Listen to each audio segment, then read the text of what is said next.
Johnson in trouble. He hangs it up, and it is intercepted. 20-15. He's at the 10. He's at the 5. He scores. Cedric Donaldson. He'll take it himself. 10, 5. Tyler scores. Holy cow. The clock shows 3 seconds. 2, 1, 0. LSU has beaten the #1 ranked Florida Gators. LSU #1.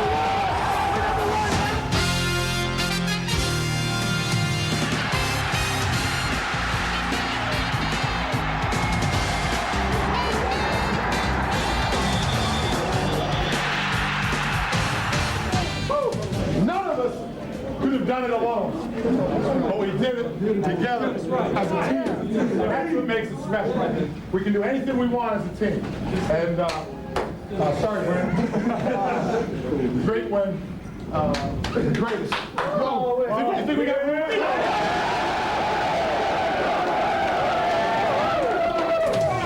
In the 104-year history of college football in Louisiana, arguably no bigger win deserved of the wall in the LSU locker room than last week's against Florida. And the sellout crowd on hand at Tiger Stadium today is evidence that today Mardi Gras in October rolls on for a team that figures to be in the national hunt.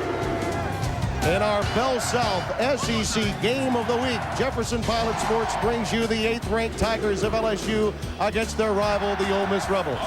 Hello, everyone. I am Tim Brando, welcoming you to our coverage. And it has been Mardi Gras in October, and they're hoping for lanyap. And that, of course, means gravy. Bigger wins the rest of the way.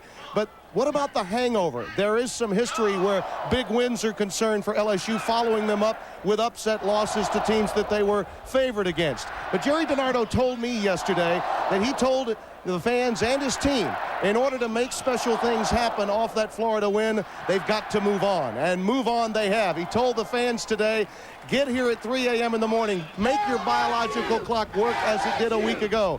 Our Dave Rowe was out amongst the hysteria just a few moments ago. LSU!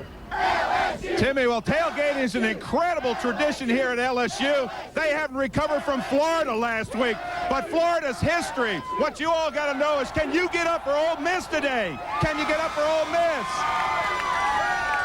Timmy, I'm going to have myself a little andouille gumbo. It's chicken, it's sausage, and it looks great. A little sauce piquant to go along with a lanyard from Dave Rowe. Believe me, he may not make it up here to the booth for the start of this game.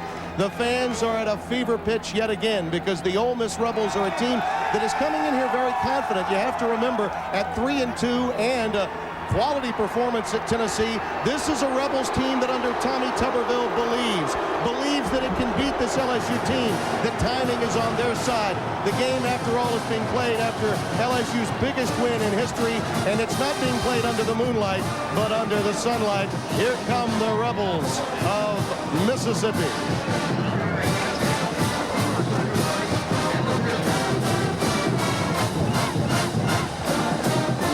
Tommy Tuberville, 42 years young and very confident. This is the third time that they have played a top 10 team in 4 weeks. And now, the Fighting Tigers of LSU.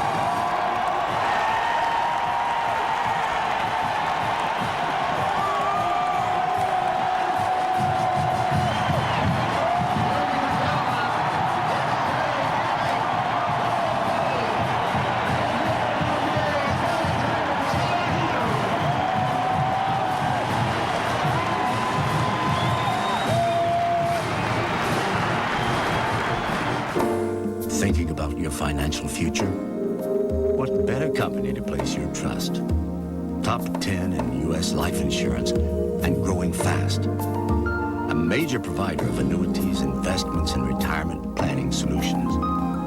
Manages $22 billion in assets and does it all with some of the industry's highest financial ratings. Jefferson Pilot. Vision to power your dreams. You can't see the car. You can't even see the road. You're about to choose a car based solely on how it feels, how it sounds, how it drives. If that car is the new Mazda 626, you've seen all you need to know. The all-new Mazda 626. Retooled, refined, reborn. Is there anything more heartwarming than the day a son comes to work for his father? I don't even want to be in this stupid business. Oh, that's right. You want to be an author. You see what he does, Tyler? Just because I want to write. I was thinking, you guys could sell a ton more inventory if you use the internet. And all you gotta do is write up a little catalog page like that. So? So you can write it. Each one of these clubs has got to tell a story, right? Jerry vigorously grasped the driver in his hands. Of course, you don't have to do it, right now. NCAA football on JTV 12 is sponsored in part by White Wilson Nissan in Brookhaven. Big city prices without the big city hassle. CDE Integrated Systems, your link to the future. Alpha Insurance, call the best agents in the business. Southwest Airlines, with fares so low you have the freedom to go places and do things you never thought possible. Fly Southwest Airlines. Today's Bell South SEC Game of the Week is brought to you by Bell South. Bell South is proud to be the official telecommunications partner of the SEC. By the Jefferson Pilot Life Insurance Company, the vision to power your dreams. By Mazda, experience cars and trucks built with a passion for the road. Mazda. By Morgan Keegan, the South's premier investment firm. And by Sonic, where we invite you to drive in for a change. Sold out Tigers Stadium as the Tigers hosting the Ole Miss Rebels. Bob Kessling along with Ole Miss coach Tommy Tuberville. This is a great opportunity for your football team. Well, it would be if you was the home team. I tell you, this crowd's really going to be into it. We've got to take them out early, Bob. Something's good got to happen to us for us to stay in this ball game early. You've had some time to get ready for the game, though, haven't you? We're 100% in shape and ready to go, and we're looking forward to hitting somebody instead of ourselves. We've been practicing against ourselves for 2 weeks. We're looking forward to the game. Coach, thanks for the time. Thank you. Tommy Tuberville talking with Bob Kessling, and Bob's bullets very important to this ball game, and let's get those from you right now. Tim, you look at the bullets, I think one of the key things is the rushing aspect. LSU #1 in rushing. Ole Miss is 11th in rushing defense. Field position, Chad Kessler as the leading punter in the SEC, and that'll be a problem for Ole Miss. And, of course, sacks. LSU gets after him. Ole Miss hasn't been able to get much pressure on the quarterback all season.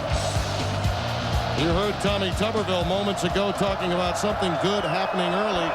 They won the toss and deferred, so he's hoping his defense could perhaps make a big play. Falk is back deep, takes the kick a couple of yards in the end zone. Kevin Falk bounces off a couple of tackles and is up to the 25-yard line for LSU. Herb Tyler, last week against Florida, 10 out of 17, easily his best game. He ran the option particularly well. Oh, yeah, the 2 rushing touchdowns, those were incredible. They just couldn't stop. They never forced the quarterback to toss, and Tyler took it in. Ball marked right at the 20-yard line. The Tigers take over. Abram Booty getting his first start, comes wide to the bottom of your screen. Freshman from Evangeline Shreveport. Falk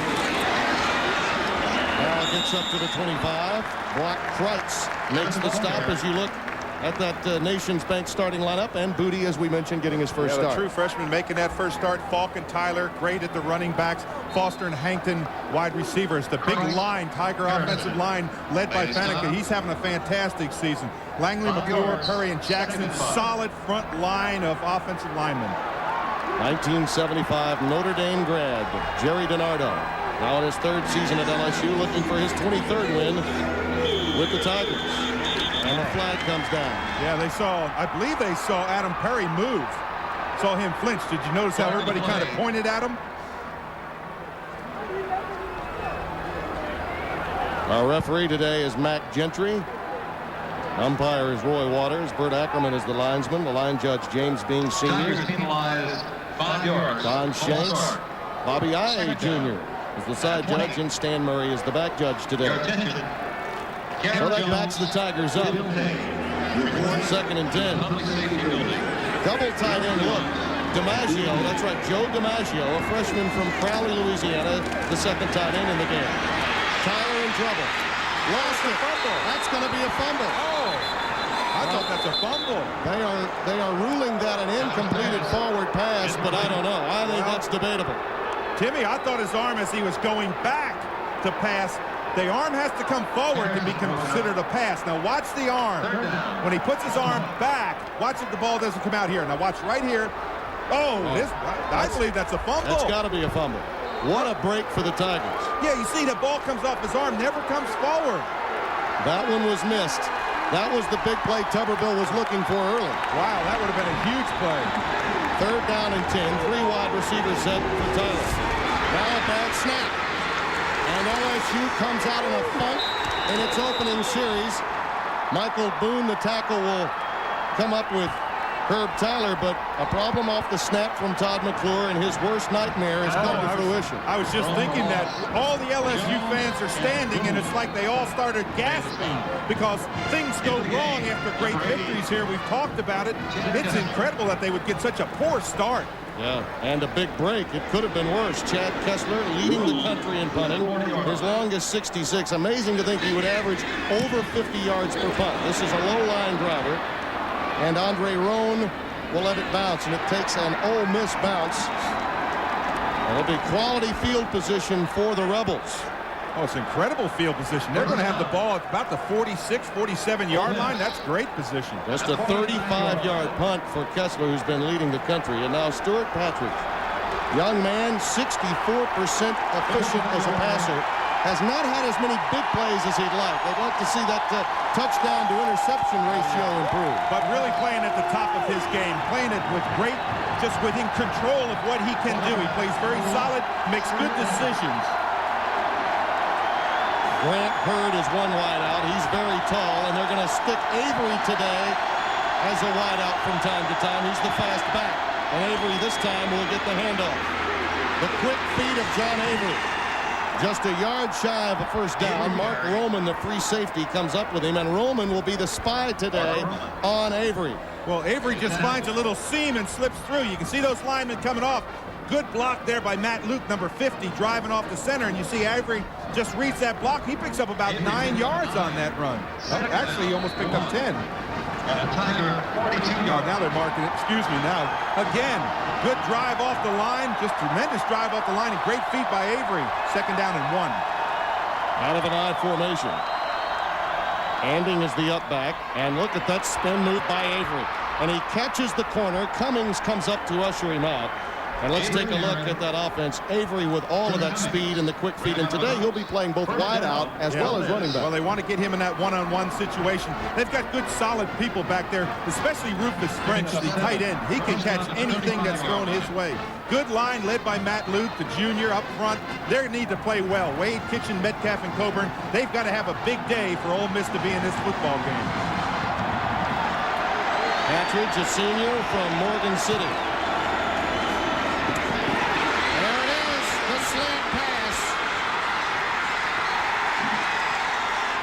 Right at the goal line. Down at the 2. And Tim, I saw a late flag on the play way after the play was out of bounds. They threw it on about the 2-yard line. Robert Reed, the recipient on that quick slant. That's the big play that Tuberville was looking for. That's a 33-yard pickup, and the Rebels, pending this penalty, are in great shape, and you can see Tuberville very upset. Well, I think it's good. Oh, it's the hand in the back. All the way at the tail end of the play. Oh, boy. That's a killer.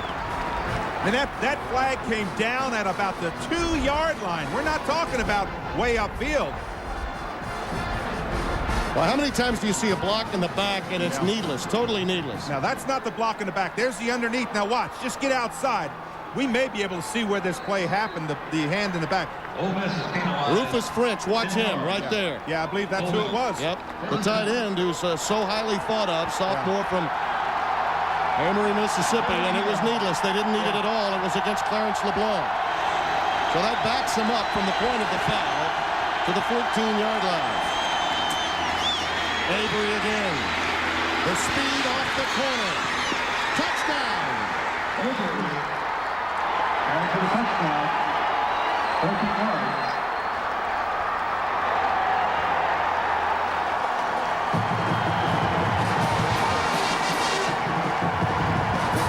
about that to aid your hangover after the biggest win in school history? I don't think you can engineer a drive any better than Ole Miss has just done, using the speed of Avery to the outside. Good dance back inside. Got some good blocks down there. I'm telling you right now, this is a stunned LSU crowd. Steve Lindsey's extra point is good. Tuberville said to Bob Kessling in our open, he needed something good to happen early. Well, thanks to John Avery, Coach, you got your wish.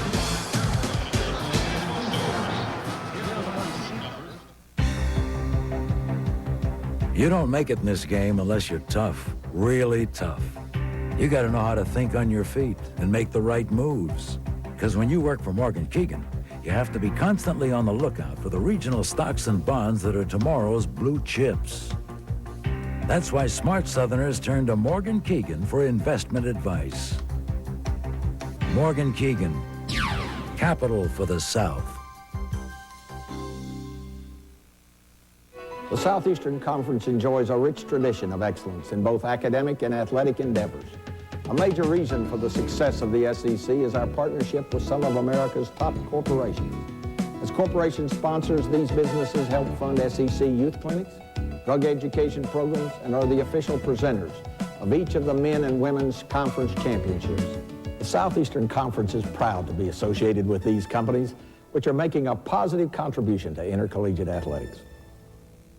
Looking for the answer to one of life's toughest questions?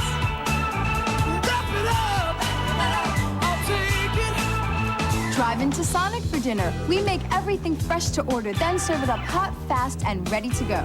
Like our chicken strip dinner with fries, Texas toast, and gravy, our new country fried steak fingers dinner, and our new golden fried shrimp dinner. Complete dinners, ready to go.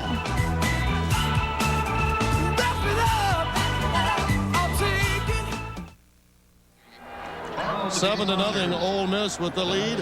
And a week after that #1 win, Jerry DiNardo says it's time for them to forget it, get on with it. And were those comments prophetic? Another stage of our program is, can we take the rearview mirror off every week and look forward? Whether it's a big win or a tough loss, whether it's an ugly win or an ugly loss, it really doesn't matter. In the athletic world, nothing's permanent, and you better move on. The history that he could call upon, the Tiger roller coaster. After that Halloween run for Billy Cannon, they lost to Tennessee. They beat Auburn, that was a top-ranked team, then lost to Ole Miss in a year that they beat Alabama. The last time they beat Alabama at home was in '69. Then in '82, Jerry Stovall was coaching. They beat a quality Bobby Bowden-led Florida State team, only to lose to Tulane, of all people, without going coach Vince Gibson. And they lost that game right here in Tiger Stadium. And Timmy, there was one in the 50s, one in the 60s, one in the 70s, one in the 80s, and oh boy, all these fans right now are just gasping. Is this the one in the 90s? In the 70s, they had the 1-second blues for Ole Miss. And there you see Tommy Tuberville's defense. Brock Kreitz leading his club in tackles. Yeah, Kreitz really is. He's the leader up there. Wayne's got to play well, as does Walker. The up-front men have got to be able to stop the run today. The secondary is a good one, led by Malika Griffin. He's got two interceptions, 24 tackles. Hurd, Thigpen, they've got to play well. Strickland's got to play well today. Another marker coming down. Matt Gentry's been a very busy guy here early in this game. Boy, and it's going to go against LSU again. First down. Lineup problems through the course of the early portion of this game, besetting Jerry DiNardo's team. Tommy Tuberville could not feel better about his situation. Oh, he's glowing today, and I can promise you, if you're standing next to Jerry DiNardo, you can feel the heat coming off of him, because he is flat out warm right now. Tyler swings it out to Falk. Brock Kreitz, the first to get there. Timothy Strickland, the free safety, also coming up to bang Kevin Falk, who's playing with a bit of a shoulder problem. And remember, with Cecil the Diesel Collins gone, it's important that Falk stay healthy, #1, and that Rondell Mealy get his opportunities, because you know he's an outstanding back as well. Well, they all need carries, and that's what they do so well. You just keep on going to them. When you flip that little ball to Falk out of the backfield, that's like an extended handoff on the run. You just get him out here one-on-one. Ole Miss has got to flow quickly to the football. Second down, 14. Draw. Kevin Falk. Just a few yards shy of a first down, and running from tackle to tackle has not been a problem. Armiga Spearman makes the stop, the sophomore out of Bruce, Mississippi, number 4. Well, good blocking up front. McClure, the center, gets a good block, as does Faneca. Just really opens it up and splits them. You see them, they're still driving them 5-6 yards off the ball. They just need to keep on driving off that football. Just smash mouth football. That's the way that they need to control Ole Miss. Remember those numbers impacted by Collins, who was getting so much attention early from LSU offensively, but the production has always been there for fall. Option series, and here it is. Florida couldn't defend it. Neither can Ole Miss. Herb Tyler. Touchdown.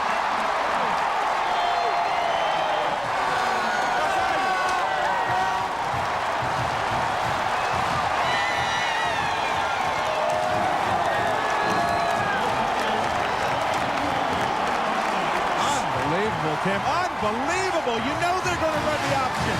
Herb Tyler runs this as well as anybody. Watch the outside pressure that hits him. He's got the toss right there. He doesn't get it.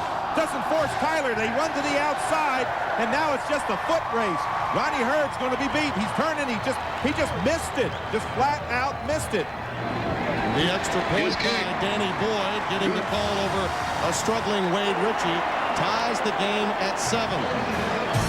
Herb Tyler, his 5th touchdown of the year. The option, their best option, back after a local word.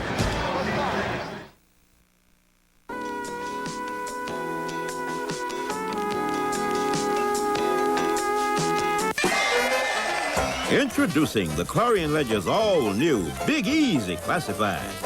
Easier to use, with great low rates and fun stuff, too. That means better results, whether you're buying or selling. Call today to place your ad in the Clarion Ledger's Big Easy Classifieds. Look, I asked you to send me someone who could type. Hey, Mac, where's the food processor you wanted worked on? I clearly said word processor. Right. Look, this is the 3rd time I've called you today. Beekeeper. I said bookkeeper. Bookkeeper. Let us solve your staffing problems. Temporary, permanent, whatever. You only have to call us once. Jackson Temporaries. What do you get when you fly Southwest Airlines? Fun fares. Well, you've waited so long for a fare to get so nice and low now. You really should fly. Light up the night. Southwest Airlines fun fares are so low. Want to see that again? Now you can fly just for the fun of it. With us, 'cause we got a lot of things to do now. You really should fly. And you'll have fun, flying Southwest on a fun fair today. Fun, flying on a fun fair today. I'm Chip Muskelly, and I'd like to talk to you about one thing: sofas. Boy, do we have sofas. Muskelly's has sofas starting at $2.99. Broyhill sofas for $4.99. Thomasville sofas, $9.99. And our best-selling leather sofa, just $11.99. At Muskelly's, we've got over 500 sofas in stock and ready for immediate delivery. With over 10 football fields of sofas to choose from, you'll find the right sofa at the lowest price in America. Guaranteed. That's Muskelly's. We talked with Tommy Tuberville, and off looking at the Florida film, he said, you know, the thing that I'm sure chapped Steve Spurrier more than anything was losing because of the inability to defend the option. It just happened to his team. Well, the option is very defendable, and they did not play it well. There's 3 segments, and we'll talk about it in a minute. Comes down to Avery, a couple of yards deep. Slips and falls at the 13-yard line. Monty Gatlin, who's one of the bandits, the first to get down there. Let's talk about those 3 aspects. Exactly. You fake the ball down the line right here. Now, when the quarterback doesn't toss right there, you've got to get him. That's Strickland. He has got to come up with that tackle. Now, when you come out there, you've got to copy the toss. And you see right there, Hurd is the second one who misses him. Now he's into the secondary. You've got to stop. You've got to make the quarterback pitch the football. If you don't, there's the results of when he doesn't have to pitch the football. LSU ran the option 4 times last week against Florida. It worked 3 times, once for a touchdown, and in every case it was a critical play. 1st and 10 for the Rebels. Alisma Alexander gets hammered. Chuck Riley along with Joe Wesley, the first to make contact. Tiger defense. Booger McFarland, that's the nickname they're giving Anthony, and he will give Matt Luke all he wants today. And Mixon, Wiley, and Miller have got to continue that sack attack. The secondary, LeBlanc Donaldson, 6 interceptions. He leads the nation. Twillie's got to play well, as does Cummings.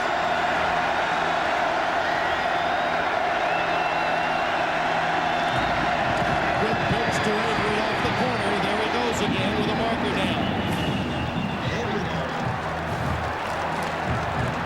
I think that's going to be holding. I saw one of the LSU players trying to get their foot out of what looked like a hold.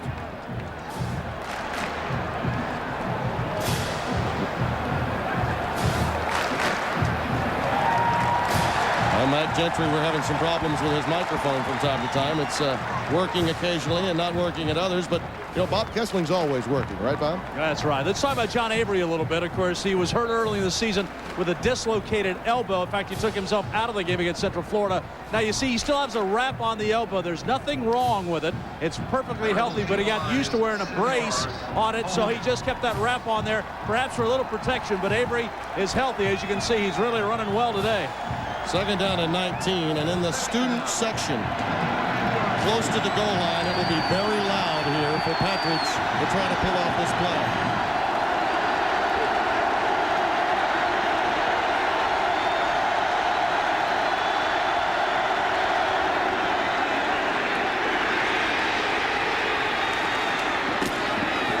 Good pop, but another quality run by Deuce McAllister. He's a true freshman out of Morton, Mississippi. His given name, Delimas, got to wear the number 2 in high school. Now he's double deuce, running behind John Avery. Boy, he gets good speed to the outside. He really beats the backer right here. And that's Charles Smith. He beats to the corner and gets up front. The Bandits making their way back. Of course, the Chinese Bandits are part of Paul Dietzel's historic run for the national title in '58. Now, these are simply the Bandits, not the Chinese Bandits. Gatlin, Matthews, Sykes, Mitchell, Sutton, and Williams. We should mention that there are only one set of Chinese Bandits. These are simply the Bandits playing for the Tigers of Jerry DiNardo. But a quality move by Carl Reese and a defense that was put in to just deal with the fatigue factor against Florida a week ago. Absolutely. They do a lot of spelling of players, bring a lot of people in. And wait, you hear the crowd.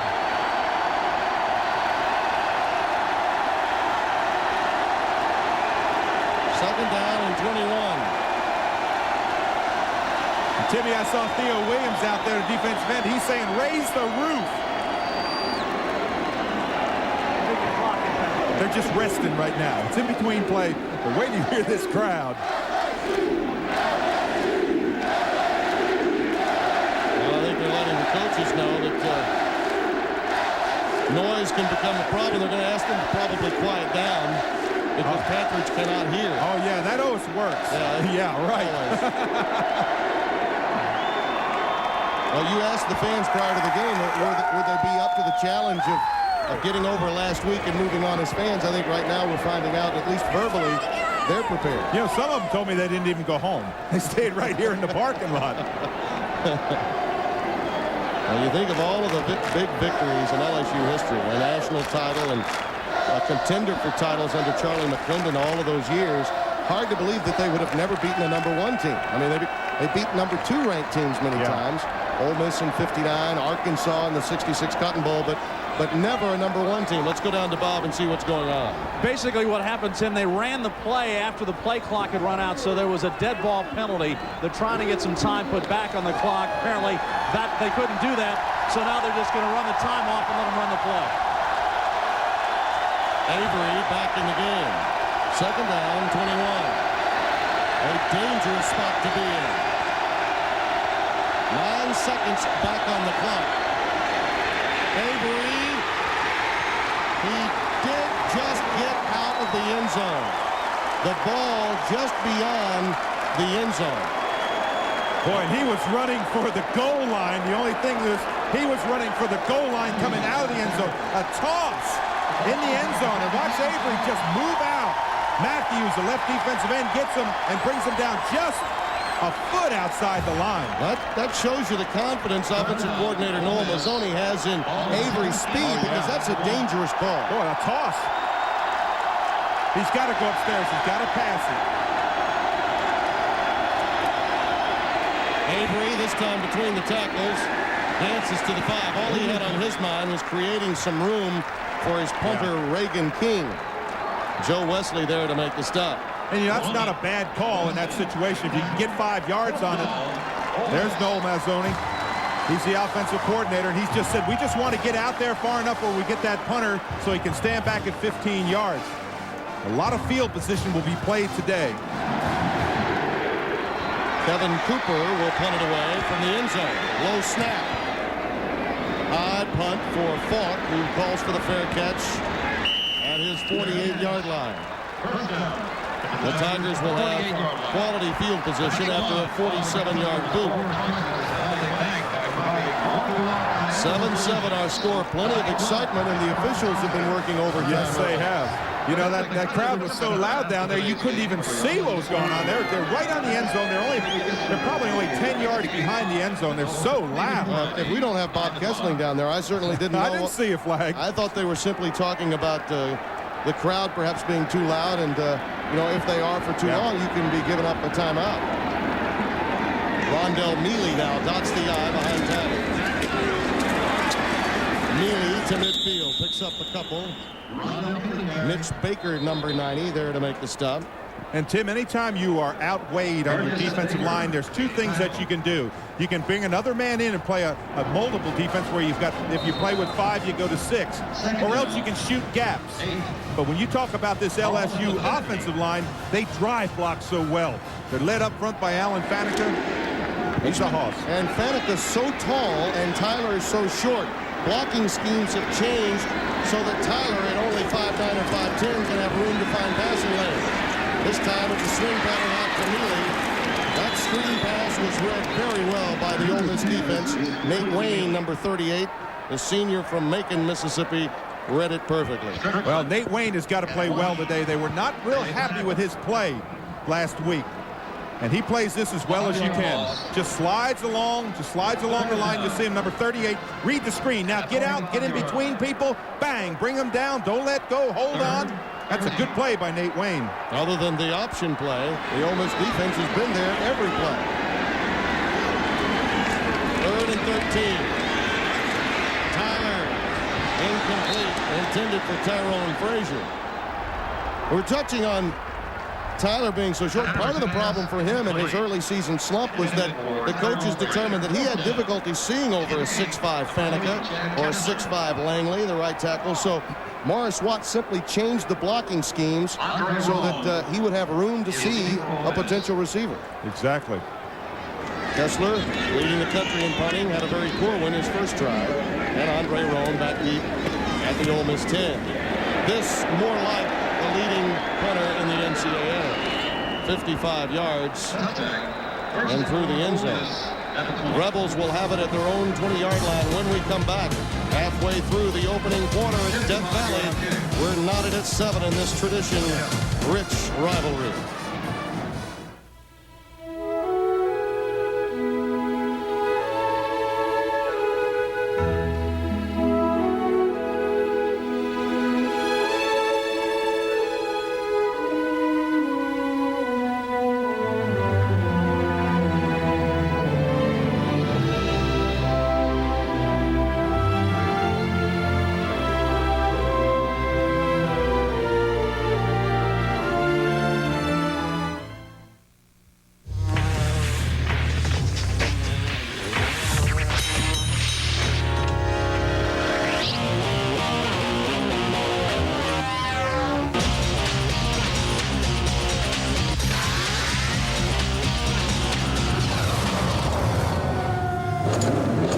Or 3/4. 10 millimeter.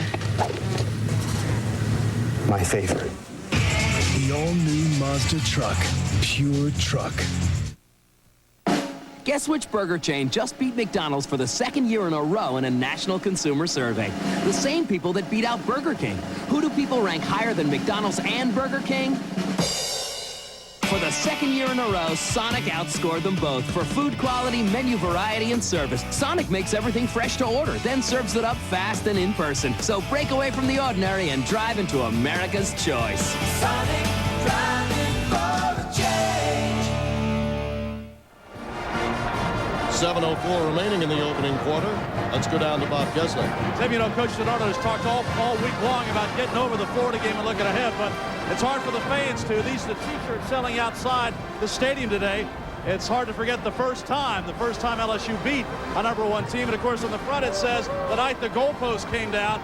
And a good story about that, they did tear the goalpost down, but they didn't get them out of the stadium, so they just put the old ones back up. They didn't have to buy new ones. Not nearly as costly as C.M. Newton's problem at Kentucky, where pieces of that post after the Alabama game are to be found in the Commonwealth. Yeah, I know. Well, they tried to take the goalpost out, but they couldn't get them out any of the doors. Patridge's pass is complete to the tight end French. Up to the 27-yard line. Rufus, a sophomore, great prospect, has caught now 20 passes after that one. I want to tell you, if I was Ole Miss today, I'd throw to him 15 times today. I haven't seen him drop a ball yet. That catch that he made in Auburn was unbelievable. One-handed catch. He's got great soft hands. You know, he was a basketball player. Had a chance to go to college in basketball. He played baseball. He's unbelievable. 2 weeks ago when they played Tennessee, Ole Miss had very few drops. I mean, Peterson made great catches, as did Avery. And here's Avery. Not much room this time, and it's Mark Roman. Now, we touched on this. Roman will be the spy on Avery. Wherever he goes, Roman goes. And that was evidence there. Yep, exactly. That's what Roman is reading where number 20 goes to. You see Wesley come up in there also. Joe Wesley, number 48, the backer, center backer. But they are just, and look there, Roman's limping around a little bit. And that would be very costly. They're a little thin in their secondary, LSU. And they need Roman out there to keep an eye on John Avery. I don't know that Roman can go. Look, they're trying to call a timeout.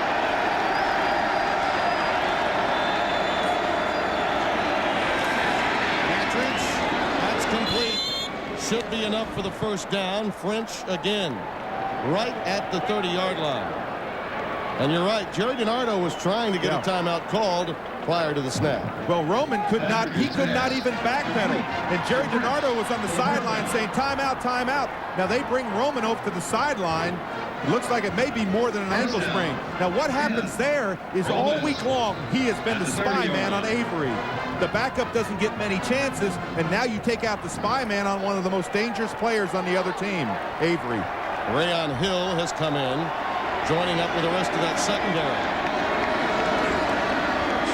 Now Avery off the corner. Tigers do a nice job of funneling this one back in towards the hash mark. Kenny Mixon, former linebacker turned defensive end. He's got some quality speed. Number 59 of LSU making the play. Well, this is a good slide right here. Now he should have the ball in his left hand. He sticks it in his right hand. Now try to come back up underneath, and you see just the wave of players come that way. LSU's got great team speed along the line. Part of his problem in not carrying it in the left is that big brace. That big old brace, exactly. 2nd and 9. 4 wideouts for Patrick. Quick slant. Corey Peterson and Sheldon Morris in the game, and that's Morris, number 86. Sophomore transfer. Played at Itawamba Junior College. And this one has been there all day for the Rebels. Yes, it is. It's just an underneath. Now, he blocks right there. Now, a lot of people would say, wait a minute, he blocked before the pass, but the ball was in the air. It's a timing pattern. Stuart Patridge, part of a national championship junior college team at Delta Community College. Played his high school ball at Pillow Academy. Realizing a dream fulfilled to be a starting quarterback for the Ole Miss Rebels. Crossing pattern complete. Andre Rome. Oh, was there a clip?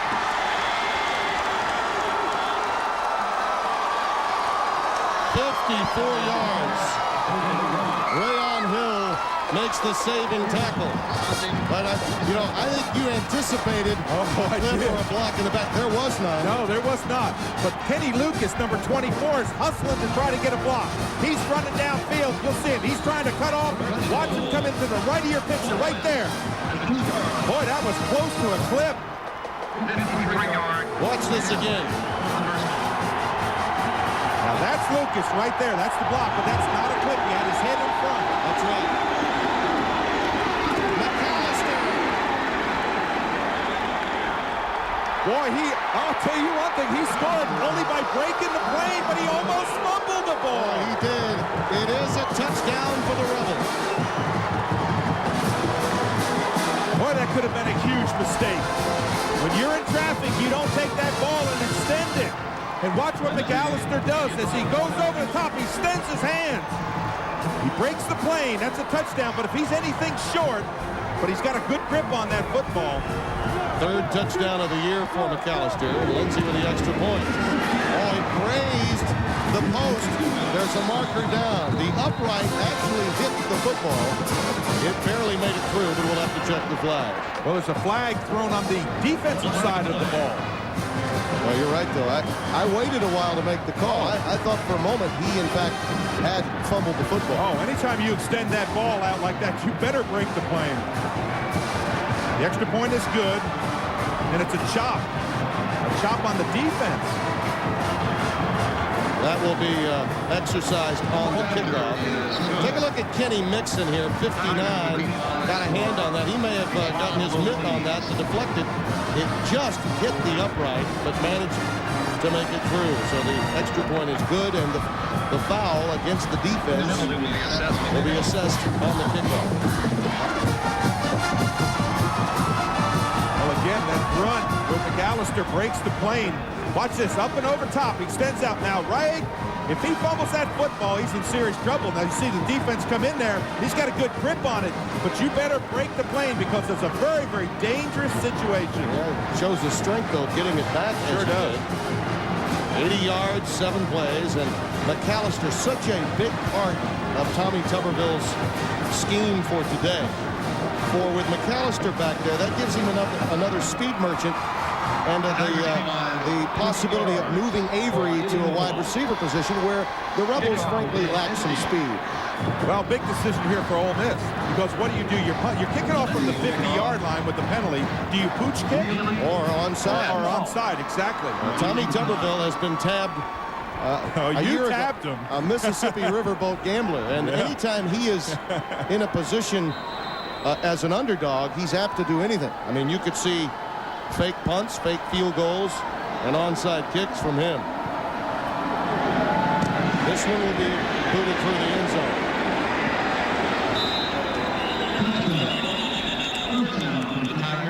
Tigers will have it at their 20-yard line. Back down to Bob. Tim, you know, this Ole Miss team, they've got a very talented first team. Remember, in their last game against Tennessee, they were only trailing 7-3 at halftime. It's a very youthful team. At times, they play 6 or 7 freshmen on offense. They have 5 true freshmen in their 2 deep, 4 redshirt freshmen, 11 juniors, and so 11 sophomores and 13 juniors. It's a very young football team, and what Tommy Tuberville wants to do is just get this team into the fourth quarter with a chance to win. 1st and 10 for the Tigers with Rondell Mealy dotting the I. Nice move up to about the 22-yard line, but Ronnie Hurd, number 2, comes up to make that play. The secondary coming up in run support, not allowing this play to develop at all. Boy, Hurd does a nice job. He's got outside force. That means he's got to turn it in. Look at that. Take the blocker on. Now come right back inside. You don't play better than that. If you can get your strong safety to come up on the outside, play that block, and slice down inside and get apart, that's as well as can be coached. Fernell Hankton and Joe DiMaggio, the 2 tight ends for the Tigers here. Play fake and a bootleg for Tyler. Caught at the 25-yard line by DiMaggio, and Hurd there to make the play.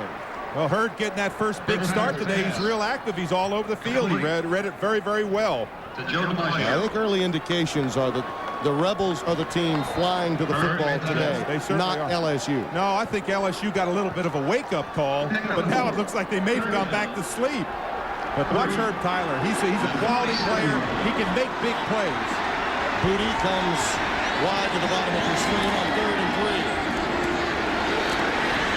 Tyler manages the line of scrimmage, and that's it. It'll be a punt formation coming up for LSU. Well, you talked about players flying to the football. The red shirts on that play. Watch this play. You're going to see the line coming off there. They give him good time. It's going to be a roll to the outside. Now, they get him in his face right here, and he's got to pull the ball down. He slips, but look at the yards that Tyler makes on his own. Just kind of weaving, bobbing, just kind of darting through there. Kessler to punt it away. Should get it off at the 18-yard line. Corey Peterson back deep. Boy, that's not very good by Kessler. 2 out of 3 have been poor. That one was against the wind, and it will be out of bounds at the 30-yard line. You know, LSU last week only 3 and out 2 times. Today they've been 3 and out 3 of 4 drives. Stay tuned at halftime for our Buzz Up. You call the play feature. I look at a big call from SEC Games Fast, but I think that stat, courtesy Randy Hayden, is very important and telling about how Tuberville's team is prepared, and perhaps LSU still experiencing an emotional hangover from a week ago. It's so hard to get your team up 2 weeks in a row because it's so emotionally draining. From the 30-yard line. Patridge overthrows John Avery. Patridge pass. And again, that's what they hope to do today. Make the secondary respect Avery going down the sidelines or running post patterns. Well, you know, this LSU defense, as you mentioned, had 24 sacks coming into this game, and they get great pressure. That time Patridge could just stand back there, look downfield. He looked off 2 or 3 wide receivers. LSU's not getting the penetration that they put on Florida. Something to remember, Carl Reese, the defensive coordinator, told me, Ole Miss will give you different formations every week. They force you to adjust, as will Avery force you to adjust. He got all of that on his own. Positive yardage on a play that did not appear to offer Avery that much. He's at the 34-yard line after that carry. Well, this is 3 stop and goes. Watch this. Go to the outside. Stop. Go back out this way outside. Stop. Now just make a dart back in and pick up some positive yards. But that's what fast feet and quick decisions make for you. John Avery's got incredible speed. 5 defensive backs. The nickel package, really the norm for LSU. They'll play with a couple of linebackers. And the possession receiver makes a nice move to midfield. First down. Peterson, the good hands people of the Ole Miss team, a 16-yard pickup. Well, what they're trying to do is a lot of crossing patterns, right to left. Watch this. Drive off the line, run underneath. You see the crossing pattern again. Look at the time that Patridge has to find him. If LSU allows them that much time to stand back there and look at the football and look downfield, they could have serious problems today. They've got to get more pressure up front on the ball. There's Noah Mazzoni. Outstanding coach up east, made his way down to the Tommy Tuberville staff. He has truly put together one quality staff. And so far, the team has responded with an outstanding effort against highly favored LSU, coming off that big win against #1 Florida a week ago. Got to get on with it, as DiNardo said. That score indicative of it.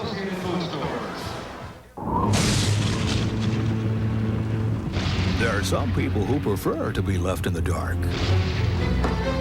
But if you prefer the light, you need a Honda generator. They're easy to start, efficient, and quiet. But best of all, they're reliable. Honda. That thing always work. Always. For a free brochure, call 1-800-426-7701. You can't see the car. You can't even see the road. You're about to choose a car based solely on how it feels, how it sounds, how it drives. If that car is the new Mazda 626, you've seen all you need to know. The all-new Mazda 626. Retooled, refined, reborn. Looking for the answer to one of life's toughest questions? Wrap it up. I'll take Drive into Sonic for dinner. We make everything fresh to order, then serve it up hot, fast, and ready to go. Like our chicken strip dinner with fries, Texas toast, and gravy. Our new country fried steak fingers dinner. And our new golden fried shrimp dinner. Complete dinners, ready to go.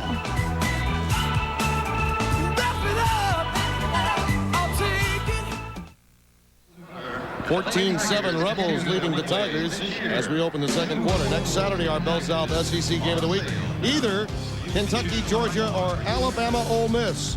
A battle of quarterbacks in Athens. Tim Couch averaging an SEC best 346 yards passing, and Mike Bobo, a 67% completion rate, #1 in the conference. Meanwhile, in Oxford, the Rebels hope John Avery can repeat another 100-plus yard performance as they take on Alabama. Check your local listings to find out which game we'll have our Bell South SEC game of the week. Well, Tim, one of the things that Ole Miss wanted to do was get the ball to John Avery. They said 30 to 35 times. I said, boy, that's a lot. First quarter, he had 8 touches, 33 yards. Then they've also used French, the tight end, which is going to be a dilemma for LSU. You have to understand, if you look at the Tigers defensively, that Carl Reese has had to make changes. He's got very few linebackers, and French, the tight end, can take advantage. And look at the numbers. Nothing in the air for LSU. That's really a surprise.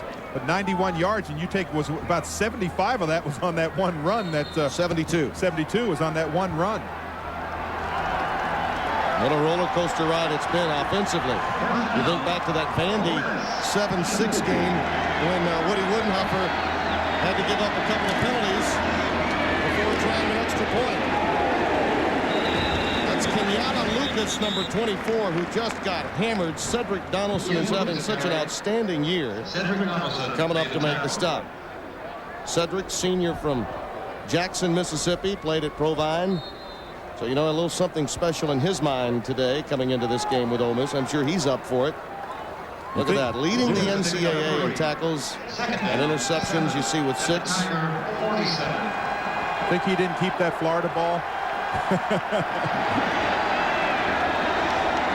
Yeah, I think he kept it. Well, it's time to go back to French. And they force Wesley to make the play, number 48. They believe, the Rebels staff, that the Tigers linebackers are exploitable. That means Wesley, they'll work on him, and 35 Charles Smith, the sophomore from Fortier in New Orleans. Those are going to be a couple of guys that Tommy Tuberville and Noel Mazzoni take a long look at in trying to exploit in this game. Well, if I was Ole Miss, at the end of this game, I would know how good Rufus French is. I'd be throwing the ball to him all day until he dropped one or didn't perform well. 3rd and a yard. Movement. Yeah, that was a hard count, and I think they drew LSU offsides. It looked like Mixon that was drawn offsides. You know, it was a good play right there by Matt Luke, the center. Whenever you see that penetration into that neutral zone, you snap the ball. Offsides on the defense. Again, watch the center. Nobody else is going to move. See, you draw them all sides. Now snap it, Luke. Bang. Snaps it. They get a free 5 yards. Matt Luke's already going, yep, that's me. I got that one. He's the first to officiate. He knows how to get on camera. Give the signal. 1st and 10 at the 36. Tipped into the air. Patridge tried to come up with it and save it. Kenny Mixon, who was drawn off sides with some redemption that time as he batted that one into the air, and Patridge almost caught his own pass. Well, you know what I thought? I thought he should have just knocked it down. Don't try to catch it. Try to knock it down. Watch how high the ball goes. Now, Patridge sees it. Now, does he try to catch it? No, he just kind of throw it. Well, maybe he did try to catch it, but I think he was knocking it down. I think you're right. Exactly. That's what you want to do. You don't want to catch that football. 2nd and 10 for Stuart Patridge. Out of the shotgun. He's going to tuck it. Hammered at the 30-yard line. They'll be 4 yards shy of a first down. Tim, and I keep on thinking, where is the LSU defense that came into this game with 24 sacks, 11 interceptions, and 7 fumbles? Look at the time that Patridge has to stand back there. Look. Now just run down, pick up positive yards. College football is an emotional game, and the emotional ride of a week ago May have taken something out of the Tigers today. Almost as many as last year, and we're only halfway through the season. But you're right, we haven't seen any sign of it today. Avery in motion. Patridge incomplete. Pass thrown a bit too low for Rufus French. Now, if I'm Tommy Tuberville, I'm on the 31-yard line. I'm playing against LSU. I go for it. I just go for it. He's thinking about it. Oh, I know he is. Look at him just trying to figure out what his options are. Can you pooch it inside the 20? When you have scoring opportunities and you get in this situation, I think you just go for it. Well, remember this. Against Tennessee, they did try a fake field goal. And this would be, I think, a place where you consider the possibility of that, particularly after a timeout. All he needs is a little more time to think. You never know what he might pull out of the bag. 14-7 Rebels lead. Those are 3 points. Dear BP, what if you had special trucks that could turn into gas stations? Then we could buy what we need and get to where we're going a lot faster.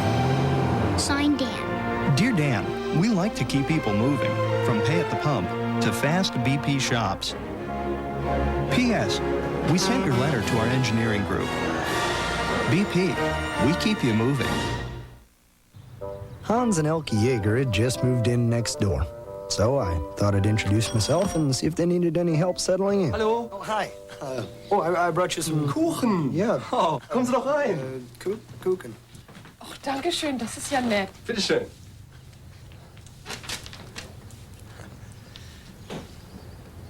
So, how's it going? Move going okay? Couldn't help but notice they didn't speak much English, and that they were probably going to need some help setting up their phone service. Of course, as the resident phone guy, I knew Bell South spoke several different languages, including German. Hallo? Sprechen ja Deutsch.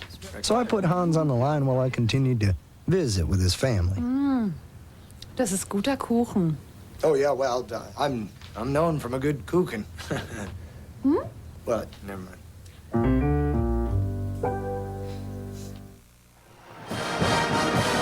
Subdued, probably the term that should be used for this crowd of better than 80,000. You know, interestingly, they love to play at night here in Tiger Stadium. It has been mentioned, but you know, I thought what Jerry Gennardo said was very important to adjust the psyche of playing under the sunlight rather than the moonlight. That tell the fans to get here at 3 o'clock in the morning. Your biological clock should be on time. And the Rebels now with a decision to come up with, and it looks as if we may see a late run on here by whether it's special teams or a fourth down go for it. Yeah, sometimes what they'll do is they'll run out real quickly, line right up on the ball, and run the play before the defense can make those quick adjustments. Tough decision right here. Here they come. In essence, use the sidelines as your huddle location. They come out with a fourth down, go for it, opportunity. Out of the shotgun. Anding and Avery are the setbacks.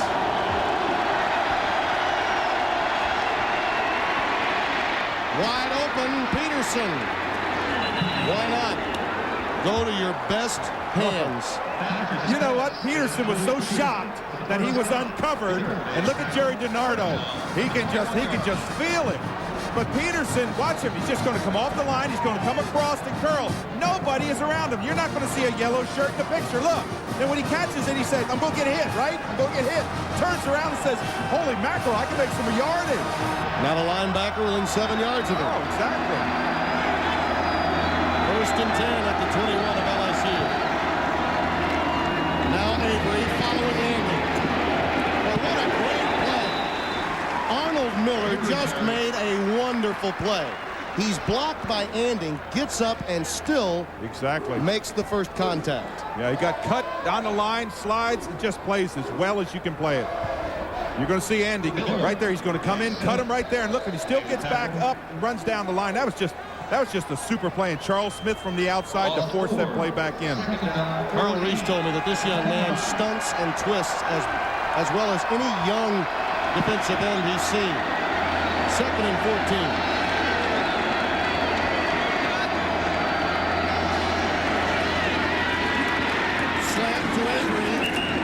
LSU LSU defending it against the short side of the field.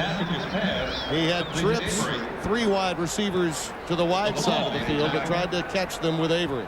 Well, watch how close this play is to from breaking. It actually gets off late right here. See, he has to throw the ball. He has to wait. He's got pressure. He's got LeBlanc, the safety coming up there, and he just kind of swats his arms and just knocks him down. But if Avery was able to slide and make that, third down, about 12 yards to go. You know what I do? If French is in there, I go right back to French. This will be the 12th play of the drive. I don't see French in there. Watch for a possible fade pattern to Hurd, the 6'3" wide receiver. Patriots under pressure.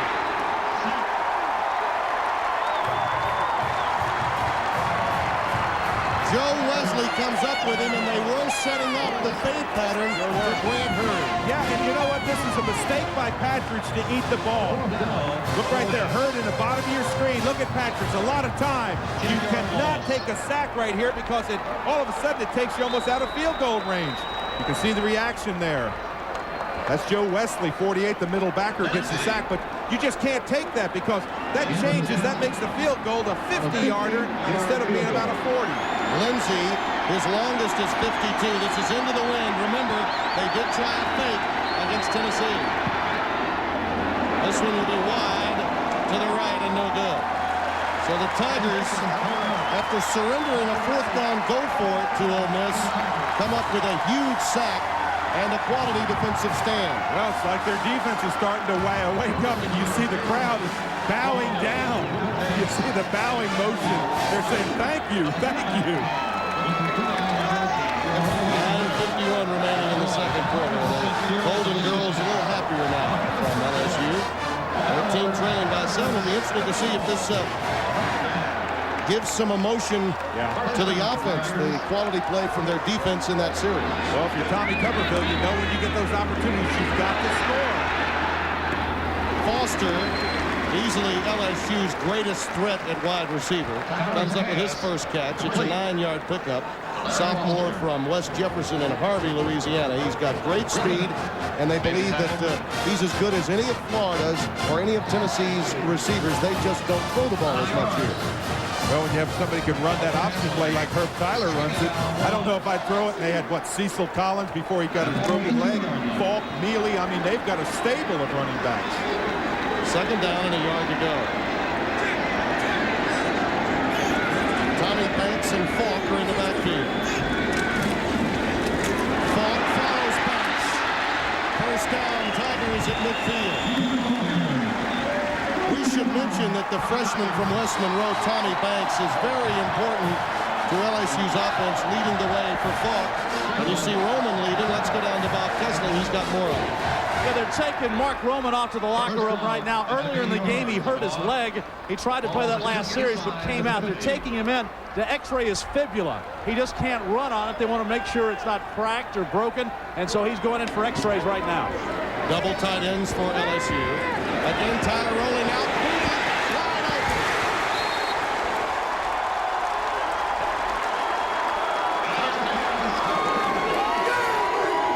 28 yards to the young man that became a real factor for the first time in his career last week. Well, roll out. He's got the run option, but watch this pass and watch Booty's concentration. Keep those feet in bounds. Get that feet down. Get one of those legs down. Just excellent concentration on catching the football and getting down. There you see the numbers, and again, critical catches last week in down and distance situations. He's the younger brother of Josh Booty, the celebrated quarterback who was signed by the Marlins and tried mightily to come back at quarterback with his brother at LSU, but couldn't pull it off.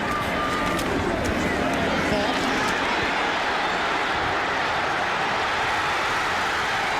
Inside the 5.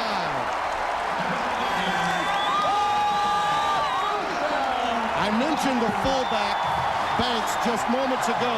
He really started this play. Yes, he does. He gets the first initial block up front. Kicks out. Bang. Now, watch Falk accelerate. Just put that ball down now. Just right. Acceleration. Just get every yard that you can. 19 yards for Kevin Falk. And in the red zone, 80% clip. There's Cecil the Diesel.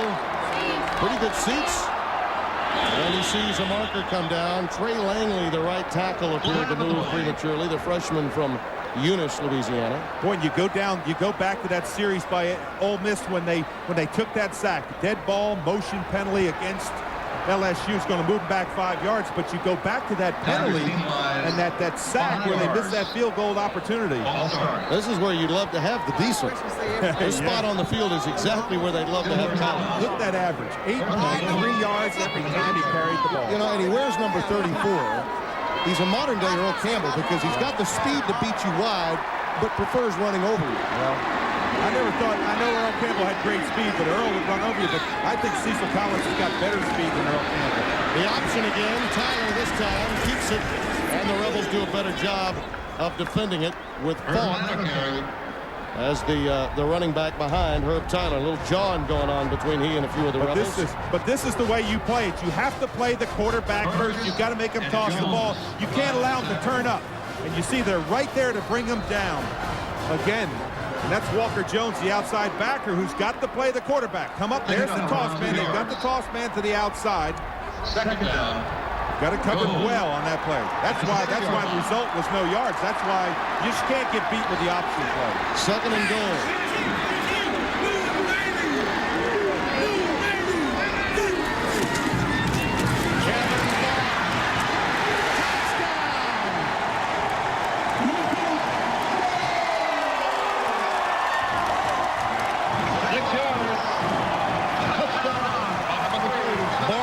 Page from the Diesel.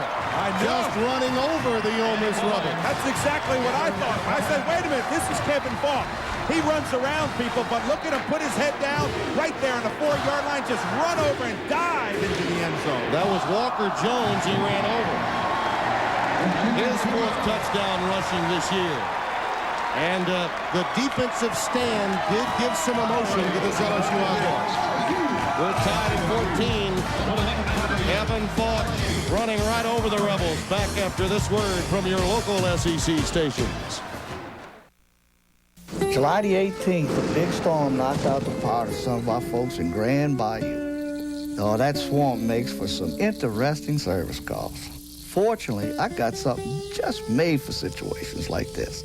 I call it a company call.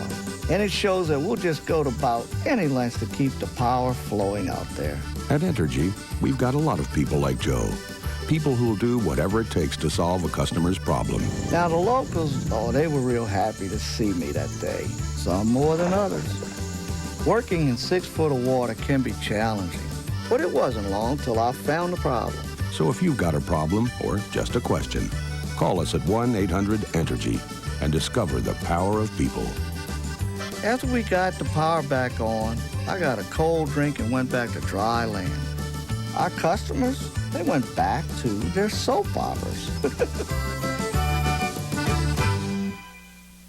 Come on, man, we got a commercial to do. Teaching Dudley can be quite a challenge, but Mississippians are learning fast about the difference at White Wilson Nissan.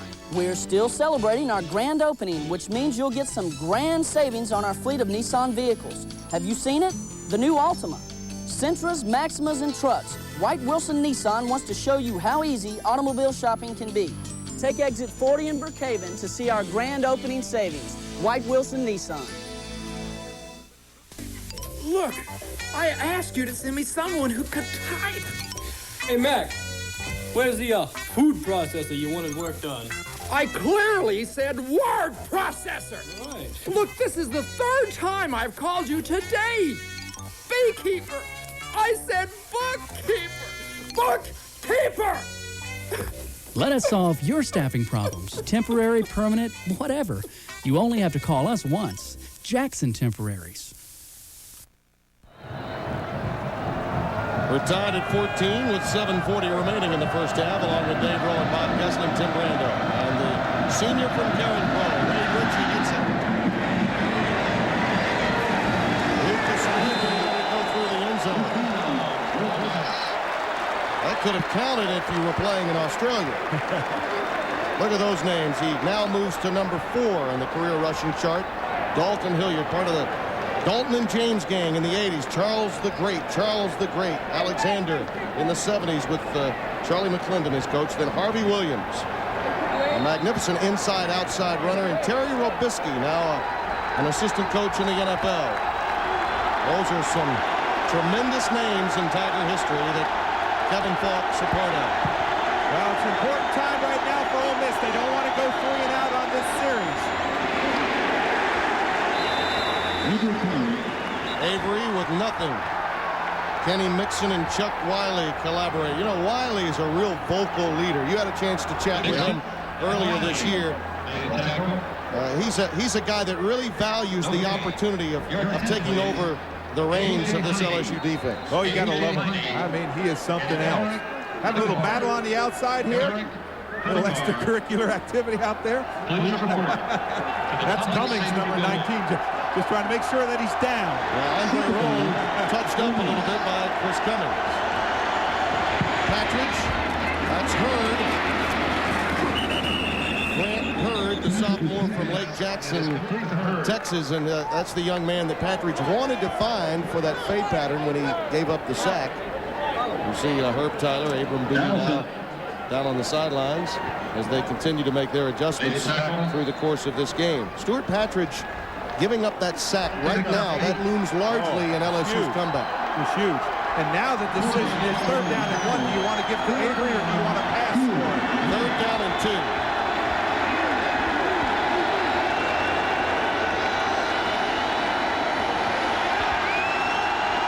It's an audible. Avery off the corner. Finds a nice run. Oh, boy, he was awfully close. I don't know if he made that 1st down. He lunged at the last, seeing the flag, but you've got to look at that marker on the sideline. I don't know if he made it. I thought he did. It'll depend again on the left or right foot mark. I thought he had made it with that last lunge. Boy, I don't know. I don't think he made it, because what he did is he kind of went out of bounds. Yeah, he needed to get to the 30-yard line. You know what? Watch where the mark comes. Will it be with the left or right foot after he goes out of bounds? Well, right here, he goes out of bounds. Look him lunge right there, but he lunged out of bounds. He needed to lunge back inside.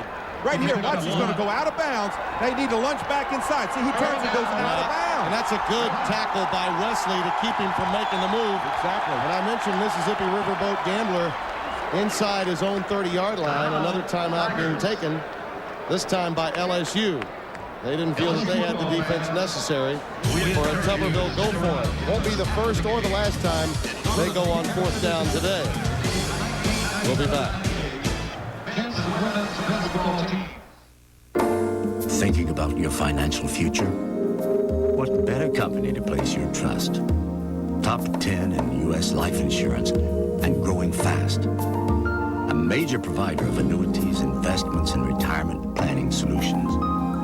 Manages $22 billion in assets and does it all with some of the industry's highest financial ratings. Jefferson Pilot. Vision to power your dreams.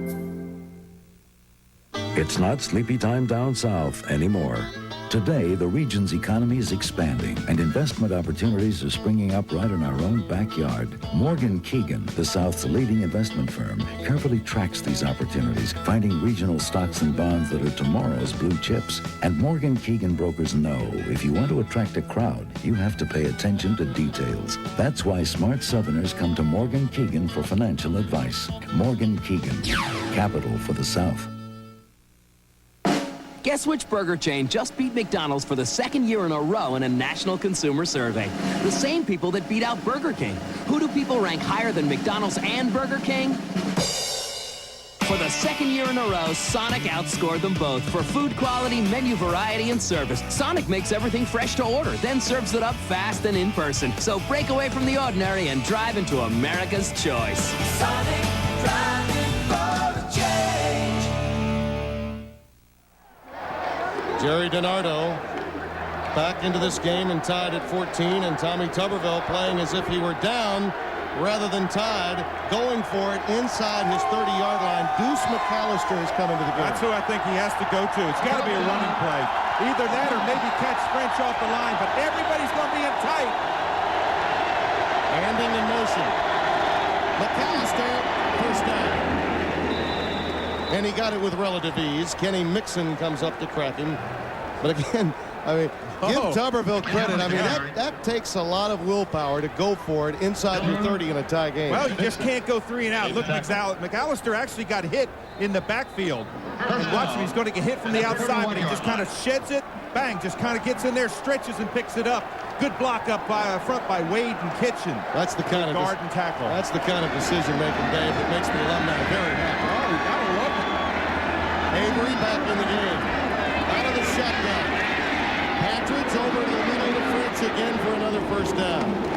I would wear him out. I promise you, as big a target as Rufus French is, and the way he runs, he's 6'4", 245. You're going to see him just come a little crossing pattern right there. Just plant, come right across, right to your screen. Gets a good block, gets a little pick. His basketball days from the official. But I'd go to him until he just couldn't play anymore. The linebackers have to respect that area. You see the 30 yards, and 3 of those 4 receptions have been for first down. Well, you know, you talk about what an athlete he was. I understand he was drafted in baseball. He was one of the top 35 picks in the nation in basketball and takes a football scholarship. Another audible by Patridge, and he finds Peterson again. That's the second time we've seen Peterson brace himself for a hit and perhaps give up about 5 yards. Peterson, what he needs to do is say, hey, listen, there's nobody around you. Turn around and run. Use that speed. Good soft hands, nice concentration, good pocket. But he needs to turn around quickly and go, wait a minute, I got some room. Kenyatta Lucas, number 24 coming in for him. I think that may be what Mazzoni's talking to him about right now. I promise you. Second down and 3.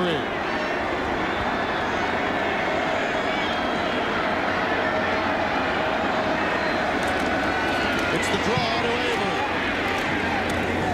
LSU smelled that one, stopping him just shy of midfield. Mixon makes the tackle. I saw Mixon on that. That wasn't a picture-perfect tackle. Mixon kind of had him as he was going by, and it looked like he was roping a calf or something as he went by. An illegal. Replay the down. An illegal formation against the Rebels. Be sure to visit the official internet site of the SEC for up-to-date stats, game previews, coaches' comments, and a lot more. The SEC online at secsports.com. What that penalty was, Tim, was not enough men on the line of scrimmage. And Tommy Tuberville and Noel Mazzoni are going to give you so many formation changes. Carl Reese, the defensive coordinator of LSU, said no team that he had seen on film changed their formations from week to week any more than the Rebels. Second and 8. Reed, a speed merchant in the slot right. Patridge looking for Reed. Ball is on the ground and Cummings comes up with it. Well, I don't know.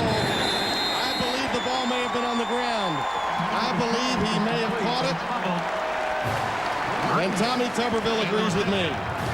Well, I think the ball was ripped out on the way down. I obviously saw the ball ripped out. It may have been Beard who ripped the football out. Let's see. This will tell it all. Robert Reed, who had been in the slot. I see right there. Now he's not down yet. Oh, that is awfully close. Yeah, I thought that's awfully close. Watch that first knee. Yeah, you're looking for the knee on the ground. Now, can't tell from there. That's a tough one. That could have gone either way, but credit Chris Beard, the junior from Byrd High School in Shreveport, for the strip. The Tigers get a break. First down at midfield. And Kevin Falk. Run out of bounds by Kreitz inside the 30-yard line. 22 yards on that run. Boy, you look for things that turn a football game, and that's a huge one. If he doesn't make that fumble, they still have the football. But watch Falk.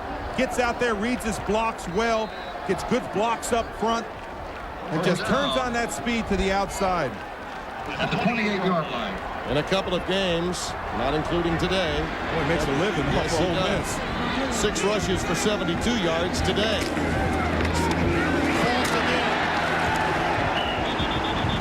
I think it's noteworthy that the size problem Ole Miss has at linebacker really comes into play when you're trying to tackle the likes of a Falk or a Cecil Collins, backs that are as big as your linebackers. Yeah. Well, Falk is not that big. I mean, he's 192. Yeah, but you've got a 205-pound linebacker. You got a good point there. You sure do. Look at that. Boy, what a difference a year makes. Plus 11. That's first in the SEC. 2nd and 2.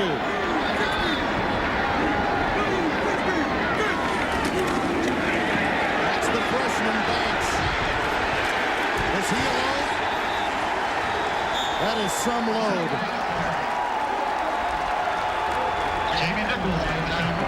You talk about rope and steers. That's what you call rope and steers. As we watch Roman coming back onto the field after that X-ray that Bob Kessling had talked about. But it's going to be tough to get Banks down. Nate Wayne, who made the tackle, is the young man on the ground. And again, we point up, he's 6 feet tall, 235 pounds at middle linebacker, arguably their biggest impact player on defense. And the freshman running back, Banks, 6 feet tall, 245 pounds. Exactly. And that's just a numbers problem that does not equate well if you're the defense. And Tommy Tuberville knows that. Let's go down to Bob Kessler. You talk about Nate Wayne. He also has the 38 number of Chucky Mullins, but also he has 21 scratched on his helmet. And that's in honor of Kiefer McGee, the outstanding running back from Mississippi State who tragically died in a swimming pool accident before the season. They were friends when they were growing up. They used to play basketball together. And he remembers Kiefer, and he was so sad and heartbroken when the tragedy hit Kiefer McGee. But he has now Kiefer's number scratched on the back of his helmet and also on the gloves he wears, and of course also has the great honor of wearing Chucky Mullins, number 38. This is a critical period in this game. The possibility of losing a Nate Wayne really comes into play, Dave, if you're thinking about staying in this game and that controversial fumble for Ole Miss. I mean, the defense for Tommy Tuberville now must come up with a big stop. Well, they've got to come up with a big stop. If they can hold him in a field goal situation here, that would be a big stop. But you take out your number 1 middle linebacker, and that's kind of tough because you know that LSU is just going to drive the football. They're just going to use those big linemen and roll off that football, use that strength, and you take out now your number 1 middle linebacker. And if you're Tommy Tuberville, you say, well, I've gone for it twice on 4th down to keep drives alive. Once a sack and second a turnover, turning his offense away. Exactly. Yeah, they need it. They need good things to happen to them all day long. A very pensive Tommy Tuberville, and you see the concerned fans from Ole Miss. You know, in this series, Ole Miss fans, they're used to coming to Baton Rouge. Prior to television coming in vogue in the 60s, and Johnny Vaught was coaching in the post-World War II era, Ole Miss played a great number of games that were their home games here in Baton Rouge so they could get a bigger paycheck. And many will tell you in that state that that's one of the reasons the Tigers lead the overall series. First down, 10 Tigers. Over 3 minutes to play in the half. Falk. Good work by Ronnie Hurd. After Falk had made that initial cut, Hurd, the sophomore, number 2, makes a nice one-on-one stop. Yeah, Hurd made very active. He's playing the backside on this cut. Now, right there, if he's able to beat him right there, he goes into the end zone. But Hurd just looked him right in the belly, doesn't go for the fake right here, just looks right in the middle. Look, you see the arms around him? You wrap him up. That's what coaches tell you. Wrap him up and hold on. DiMaggio and Hankton, the 2 tight ends, come in for the Tigers.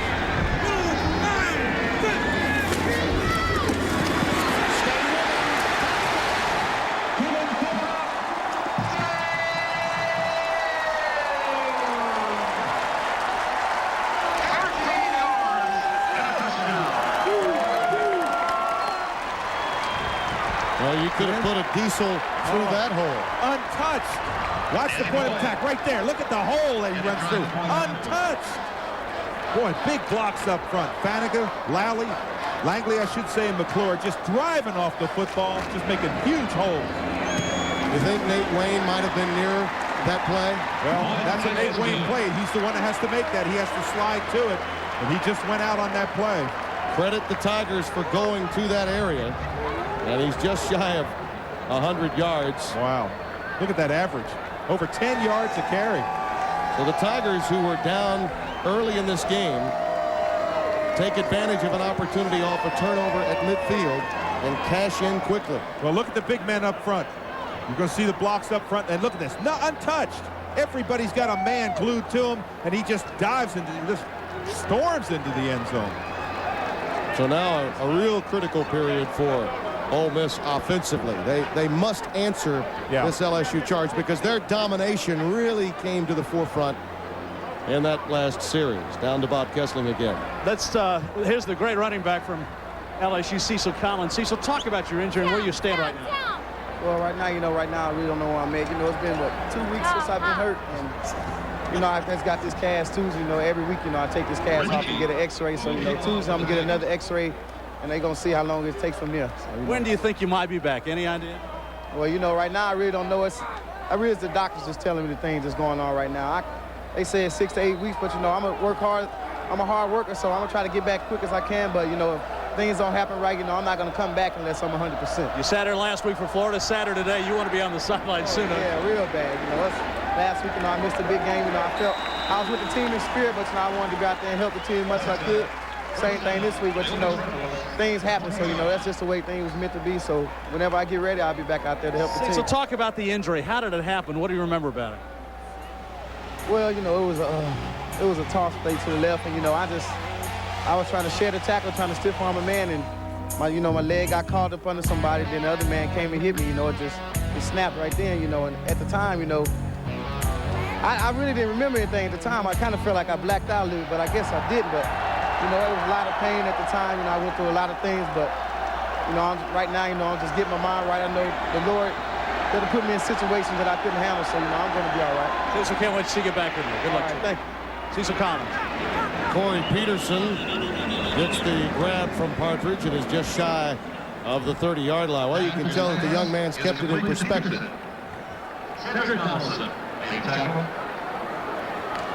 Nice work by Collins through the course of the year, and they can't opt for a medical red shirt either because he's 5 games deep into the season. And you see, there's the yards that he had, single game rushing yards. That's pretty daggone good, 232 yards. Well, he's getting to know some of the fans a little better. Yeah, exactly. Partridge's pass is incomplete.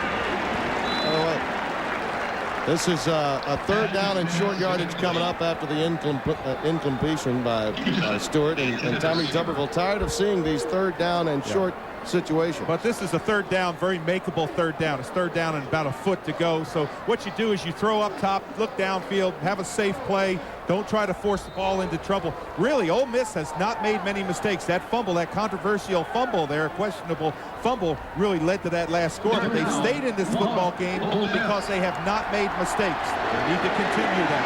Deuce McAllister back in the backfield, and he'll get it again. Very important that they get him involved in the remaining moments of this first half. Chuck Wiley makes the tackle. We've already seen the impact of Avery, but you got to give him a rest and to utilize him as a receiver from time to time. McAllister's got to be a factor at that tailback spot. Well, you're playing clock control right now. You've got 1:41 seconds left. You're far from a field goal try. You've got a pretty stiff wind in your face. You don't want to make a mistake and give LSU an opportunity, but if you get a chance to get one of the big ones to get downfield, you want to take advantage of it. French, that's the first one I've seen him drop. He dropped it at the 45-yard line, then a flag came falling. Well, you know what happened on that ball? He stumbled, and that's why just as he was catching the football, it looked as if he stumbled in the grass, but the flag was completely away from him. Yes, the flag was across the field. I don't think it involved him, but it was thrown in the secondary. A lot of scoring in this game, and we've seen our fair share of penalties. The indication this one illegal touching on the offense. Loss of down. Second down. Illegal touching? Is that what he said? Illegal touching? That means that somebody on the offensive line had to touch the football. Right. Maybe that bounced off somebody. And Roman making his way back to the locker room a little early. Nate Wayne, we are told, does have an ankle problem, and they're going to need him desperately in the second half. You lose Nate Wayne, and that's a bitter blow for the Rebels in the second half if he can't come back. Second down, 15. Nothing doing against the Tigers between the tackles today. Anthony McFarland, the first to make contact against John Avery. And Tim, again, that's clock control. Now, if you're LSU, you want to call a timeout. You call a timeout, stop that clock. Don't let them do that. Take advantage of the wind, which is brisk. That's behind LSU in the second quarter. Coming up at halftime, Bob Kessler. Tim, coming up at halftime, we'll take a look at what else is going around college football today. It's a very busy and important day, not only in the SEC, but in some of the other conferences. We'll talk about that. Also, we'll talk with one of the great quarterbacks in LSU history, Alan Risher. Plus, we'll get you an injury update on some of the key parts of this first half. And, of course, Rose Rewinds. And the Golden Band from Tigerland, and the Ole Miss Band also here performing to the sold-out crowd at Tiger Stadium. Death Valley. The magic has indeed returned under Jerry DiNardo. We look forward to that from your host and also pretty good lead blocker while doing an interview with Bob Kessler. Yeah! Now the band's ready. Look at them. We're ready.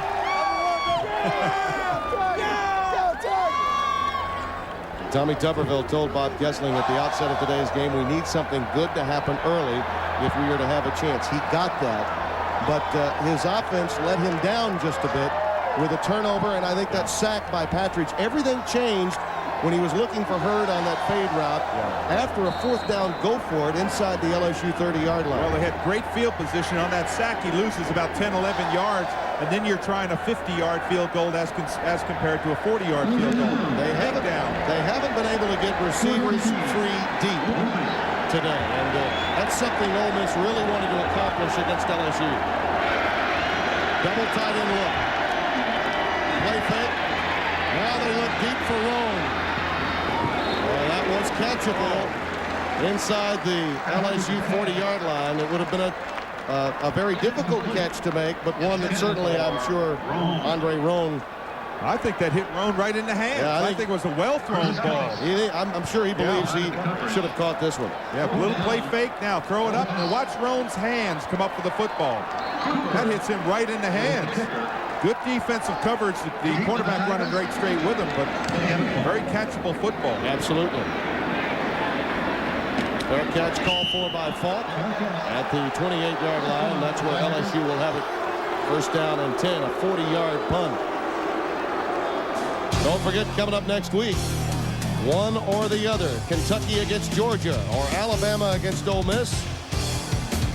Check your listings to see the game that we have for you. 12:30 Eastern Time, 11:30 Central. Either way, it'll be an outstanding game. So much changed in this conference last week when LSU pulled off the unthinkable, knocking off number one. Now so many more teams believe they have postseason life. Oh, yeah. Everybody was breathing fresh air. Good series here for LSU. If you get the opportunity, go for it. They're looking for Abram Booty down the sideline. Incomplete. I thought he locked in a bit early on Booty. Foster appeared to really be breaking wide open. Well, exactly. What you want to do in this situation is you've got two really complex situations. You got 57 seconds left. You've got to go deep quickly to pick up big yardage. You've got some timeouts so you can use those timeouts. But if you're Ole Miss, if you get a chance to stop them, you stop them too. If you get a chance to stop that clock, you get the ball back. Second down and 10. Falk on the ground. A smart play by a very intelligent football player, getting out of bounds after picking up a first down. And that took 7 seconds off the clock, that run. Yeah, and he was determined to get to the sidelines, but only after he had gotten the first down. Exactly. They have worn that play out. That little fullback lead into the weak side, they have worn them out today. That's one of the chances, or one of the situations that Ole Miss is going to have to make a correction on. Falk now over 100 yards in the first half, and the Tigers leading 21-14. Play fake again. Booty.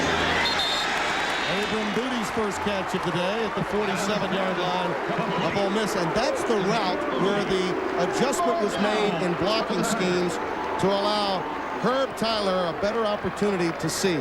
Well, look at this play up front. Everybody stuffed on the line. Bang. Everybody locked up front. Look at Tyler just standing back there. No penetration in his face.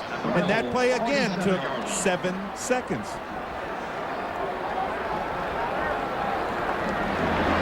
Well, I'll tell you, that's just big blocking up front. That's big man on big man, giving Herb Tyler time to look downfield.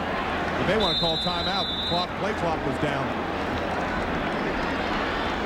Still plenty of time with which to work. And Herb Tyler comes to the sidelines to chat about it. Now, we touched on the importance of the games being played now because of the LSU win against Florida. Now suddenly the Florida-Auburn game becomes so much more important than perhaps many people would have thought. Alabama now controls its own destiny. If you think about it, were they to win out, they get to play both Auburn and LSU. They still have a very good chance of making it to the SEC championship game. And all of a sudden you think about that Florida game and they lose Johnson, the quarterback. He's suspended for a game, so it's a very winnable game. You see Auburn's position, LSU right there. And remember this, if you're an LSU fan, you're thinking, well, Auburn still has to play more rivals on its schedule than any other team in the SEC West because both Bama and Georgia, one a border rivalry, the other obviously an in-state rivalry and a very special one. 2 tough outs for Terry Bowden's team even after Florida today. Well, you just think about situations. A loss by Florida, I don't think a lot of people thought that LSU would win. I mean, I know it's home crowd. I know all those different factors. But let me tell you, LSU played as fine a football game as you could ever play. A lot of fans were like meteorologists. They revised their forecasts on Sunday. Yeah, exactly. Tyler sacked. Well, Ole Miss needed that.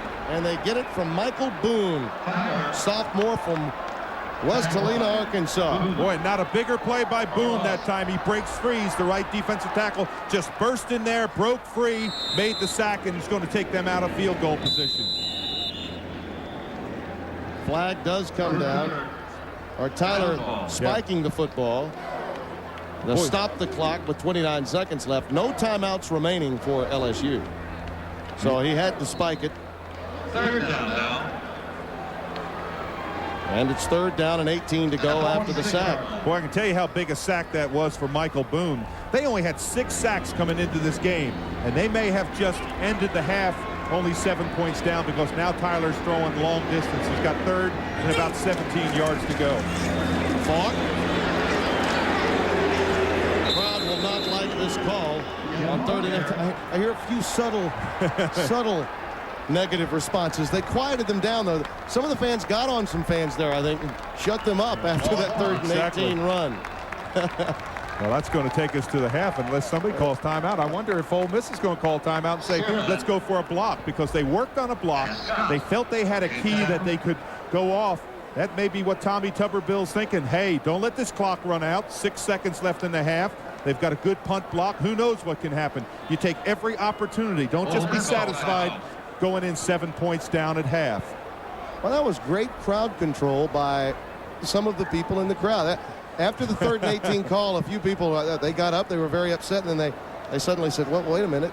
We have come from 14-7 down to get a lead. Let's not boo our young men. But they are going to force them to punt, the Rebels are. Well, I wonder if they're going to punt, because with 6 seconds left, maybe you just might just kind of sweep the football, because, again, you may be able to run out the clock. This is not close enough for Ole Miss to make a field goal try, because it'd be about a 57, 59-yard field goal from this. Against the wind. Yeah. Really not a possibility. So I wonder if, well, maybe they are going to punt now. They kind of thought about the quarterback just taking the ball and running it, but 6 seconds seems like an eternity sometimes. And all they told Kessler is just get the football off. Don't worry about distance. You can see Ole Miss, 10 people up on the line. They're coming after him. Did he get all of that? Boy, that'll help his stats lead quite a bit.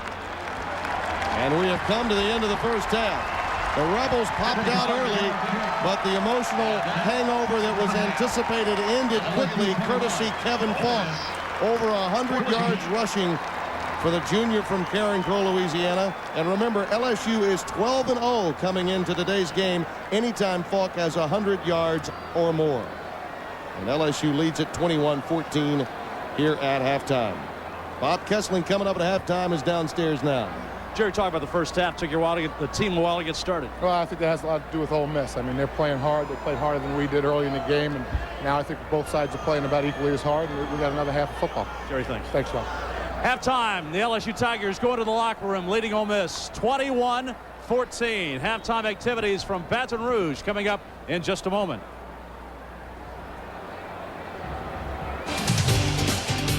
Today's Bell South SEC Game of the Week is brought to you by Sonic, where we invite you to drive in for a change.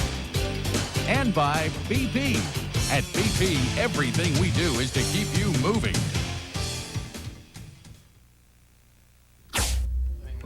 Imagine becoming the person you... For LSU, keep pounding smash mouth football, and D, put it away. They can win this game if they get a turnover on their defense. Yeah, you really do get a feeling that if Nate Wayne can't come back, LSU can really take advantage of Ole Miss defensively.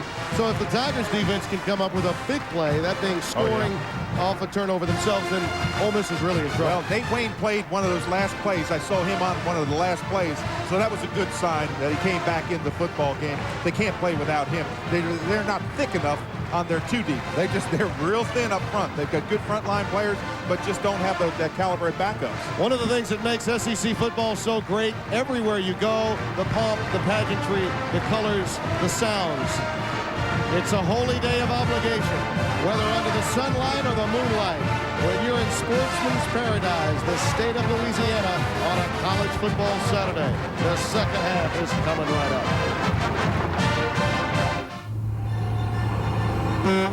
Dear BP, what if you had special trucks that could turn into gas stations? Then we could buy what we need and get to where we're going a lot faster.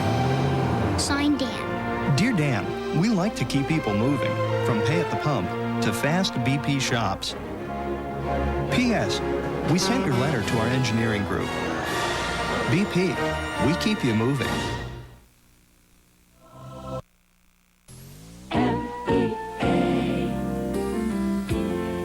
It's so nice to know that MEA is here for you. Our doctors and our nurses by your side. We're where you need us, when you need us, caring night and day. MEA Medical Clinics. Good health for tomorrow, today. MEA Medical Clinics.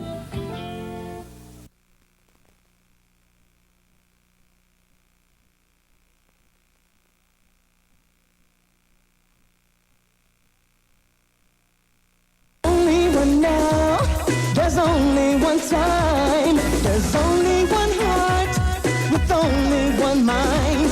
There's only one style, only Ricky.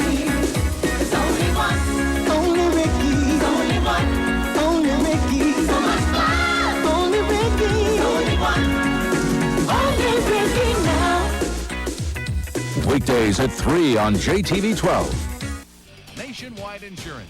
Check the yellow pages for the nationwide agent nearest you. By Toyota. Toyota every day. And by Nations Bank.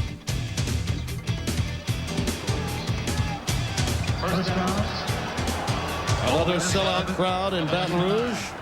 The LSU Tigers and the Ole Miss Rebels underway. Along with Dave Rowe and Bob Kessling, Tim Brando, happy to have you with us as we prepare to open the third quarter. Ole Miss, you'll recall, did win the toss and deferred to open the game, so they will get it as we begin the second half.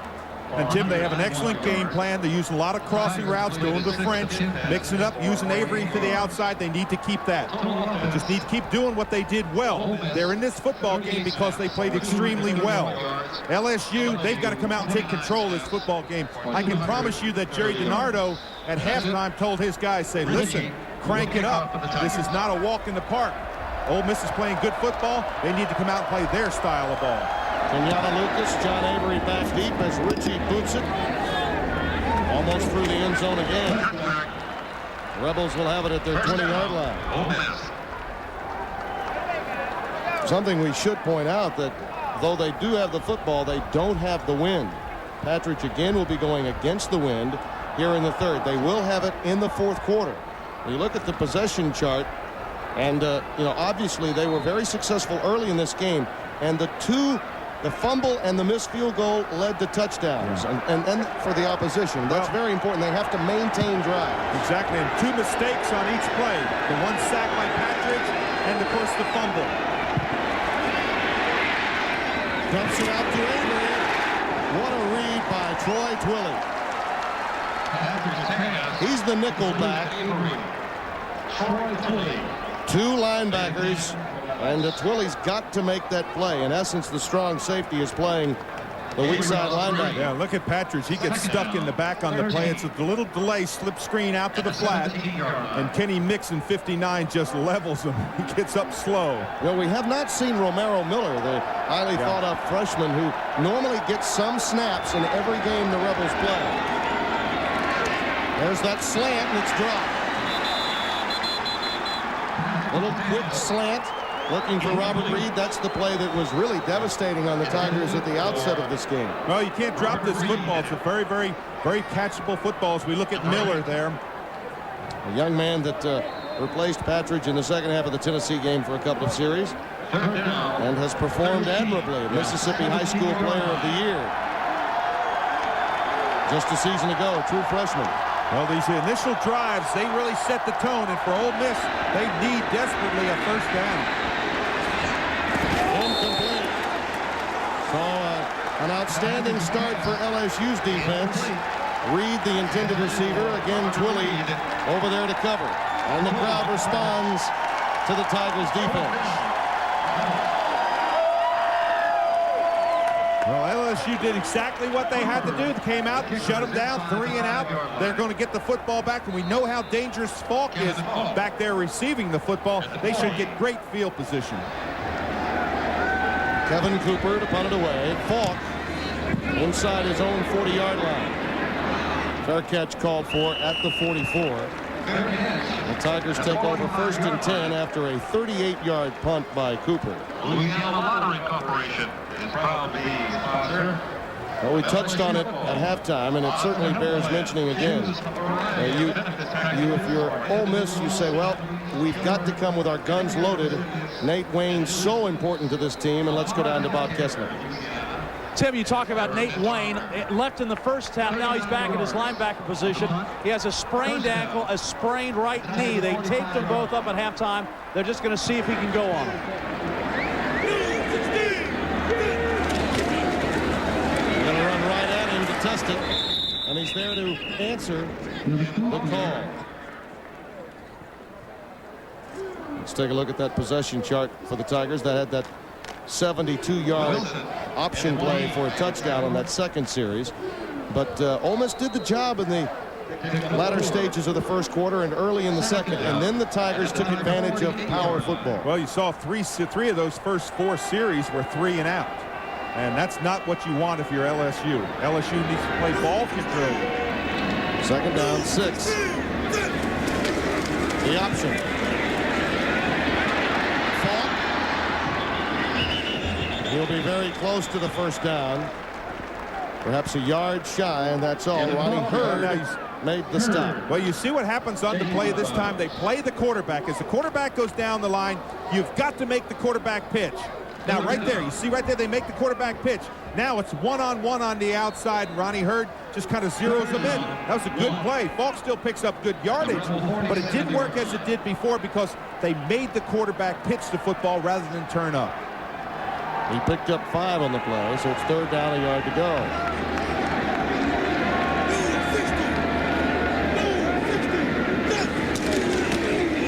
Right back to Falk. Gary Thigpen, the corner, comes up to make the tackle. What we're witnessing today is, I think, the essence of why you have to have depth at running back to be a winner in this league. Well, look at the blocks right there in front. I was looking at Lewis Williams, number 70. He's the big freshman that came in there. And he's playing well, drive block, and they have made a living off that left side, running that power football. That's just a straight ahead kick out with the fullback and just pour it on. 1st and 10.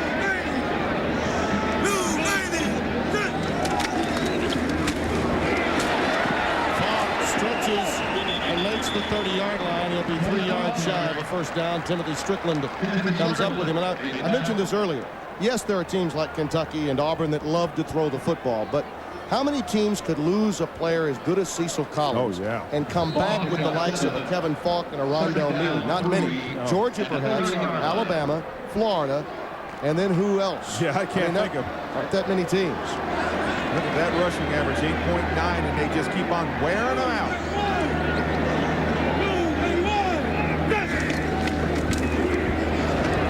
Nothing doing for Banks.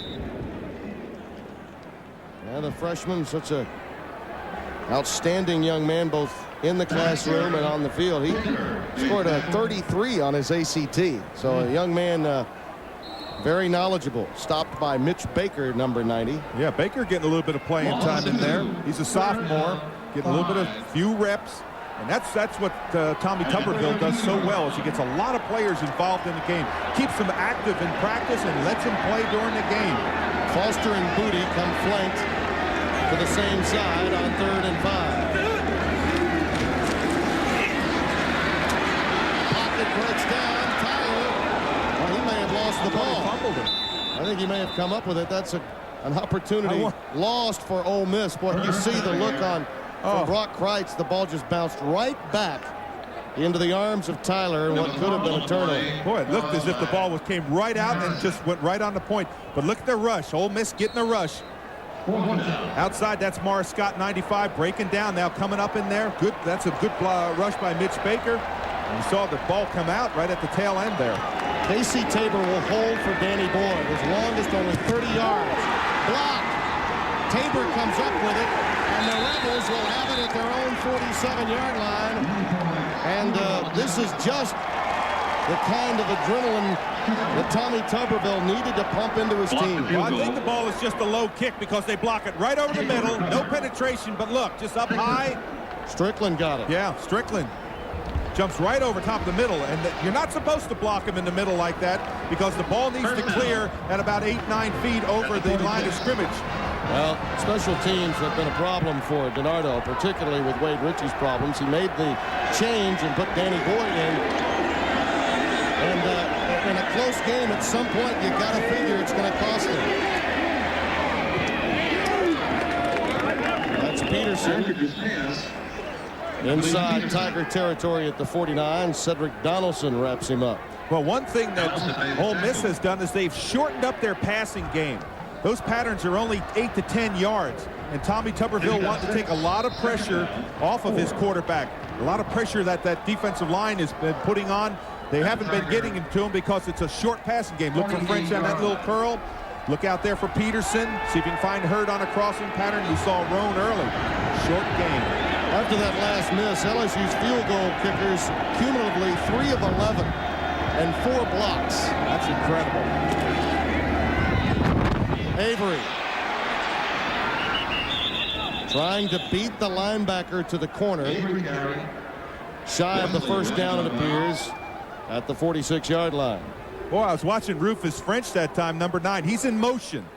Watch the block he gets right here. There he comes. Boom. He just drives him off the line. And he was driving Arnold Miller, the big defensive end. Only a gain of a couple, even with that block by French. 3rd down and 2. And they're 3 of 9 today, are the Rebels. You got to believe this is 4 down territory. Oh, absolutely. Avery again. So very difficult without a power back to get that kind of yardage. They rely on Avery's speed. I think he's short again. Well, you know what happened on that play? There's a marker that goes right along with the chain marker. As he goes out of bounds, you see that marker in the top of your screen? Watch that marker get kicked out of the bounds, and Avery can't find where the marker is to dive for the first down. Matt Luke, the starting center, is now hobbling off the field. That makes this 4th down go for it much more difficult. They're going to have to call timeout. The clock's running down, too. See, Charlie Perkins, the backup, has come into the game. Boy, you don't want to lose your offensive center on a 4th down go for it. Tuberville and Mazzoni, his offensive coordinator, will chat about it.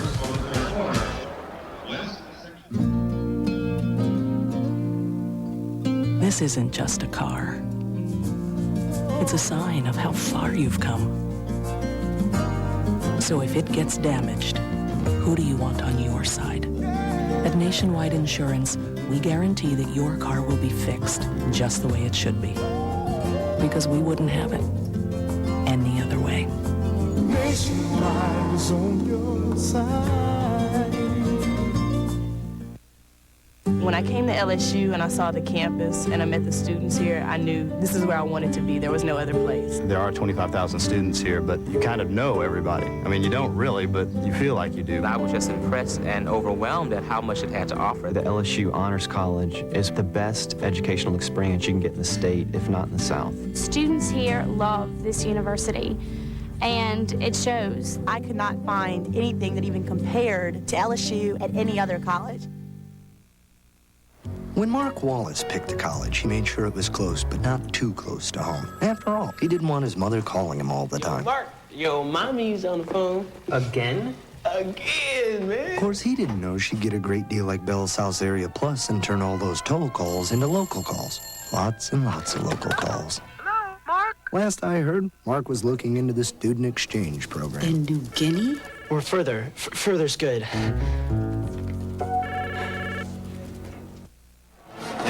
Matt Luke is going to try to make it, though he is severely hobbled. They had moved Boyd Kinchin, the starting right guard, the senior, to center, and Kedrick Vincent was coming in to play right guard. And DiNardo, the old offensive lineman from Notre Dame, matching wits against Tommy Tuberville, who may be lacking numbers and playing a center like Luke, who's so important to his team on a leg and a half, tells you. Well, you don't want that quarterback snap to go well, but I look at McAllister again.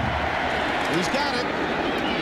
Boy, that's amazing how he takes the ball, puts it out there, but yet has the strength to bring it back in. You'd think that when he's working in the weight room, those curls come in handy, don't they? Boy, good surge there off the line. Big guys. Todd Wade gets a good block up front, and he does. He just kind of leans out with that football. He put that ball in Joe Wesley's face mask and then brought it back. Exactly. First and 10, and the Rebels are 3 for 3 on fourth down. I think Tuberville prefers fourth downs rather than thirds. They've got a heck of a completion percentage on fourth down. If we were in Canada, he could be unbeaten. Never have to get the third down, so don't worry about it. Over the middle, crossing pattern to Roan. Finally run out by Chris Beard. Well, two big things on that play. You see Patrick as he runs up there, but he sat back in that pocket and had time to pass. And this is the way that you break down the defense of LSU's on crossing patterns. You see Roan's going to come from the right of your screen, cut across. There he is, bang, comes right out of there. You see number 5, boom, crossing pattern. He's running one-on-one. They know they've got that situation. It's one of the matchups that they wanted, and Patrick has been able to take advantage of it. Noah Mazzoni, understanding that LSU's linebacking core is depleted. Mark Roman, the spy, not playing, injured early, and that hurts them in a very big way in that secondary. Quick pitch to Avery into the boundary. Well, nice work by him just to pick up an extra yard once Mixon had wrapped him up. John Avery showing you some of the strength, even if he is only 5'10", 190 pounds. I was looking to see, I think that might have been Mike Sutton, the defensive end, who got cut and popped back up and still got into the play. And boy, there's no sin in being cut down on the line for a lineman. There's no sin in being knocked down. There's a sin if you stay down there. Sutton, he passes with flying colors. Gets up, makes the tackle. Second down and 9. Again, this is a favorite location for Grant Hurd on that fade. He gave up a sack when he looked for it last time. Patrick, boy, he nearly threw a pick. Rayon Hill had it in his grasp. Intended for Corey Peterson. Boy, and I saw Rufus French come off the line. He was trying to go deep. Now watch the crossing pattern here. There's French going to go deep. He's one-on-one off there. I don't know if I don't go to him. Look at the difference in the size. But look how close that pick was. You're right. They know that they're going to do that crossing pattern with Peterson. And the backer just sat there, just kind of planted, sat down, squatted, and bang, came up. Better support from Joe Wesley. You're right. Exactly. Third down and 9. Hurd is to the bottom of your screen. It will be the fade, but for Roan. Running a post corner. He's got it to the 5-yard line. Boy, and this may be the best pass that Patridge has thrown all day. He had to throw it early. He was under tremendous pressure. Look at the pressure coming up the line on him. And Roan getting out into the flat. Yeah, that's mixing coming up in there. But look at the good concentration by Roan downfield. Boy, that's what you needed. And it was a timing pattern. He actually had to throw the ball, Tim, before he made the break. Third catch for Roan for 89 yards, and it's first down goal for Ole Miss. Avery, touchdown, Rebels.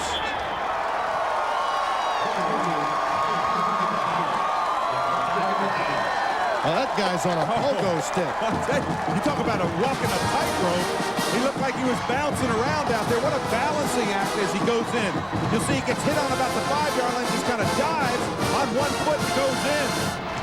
That is a super drive. And that play was well defensed by LSU. Well, they got a shot at him about 4 yards in the backfield. Just can't bring him down.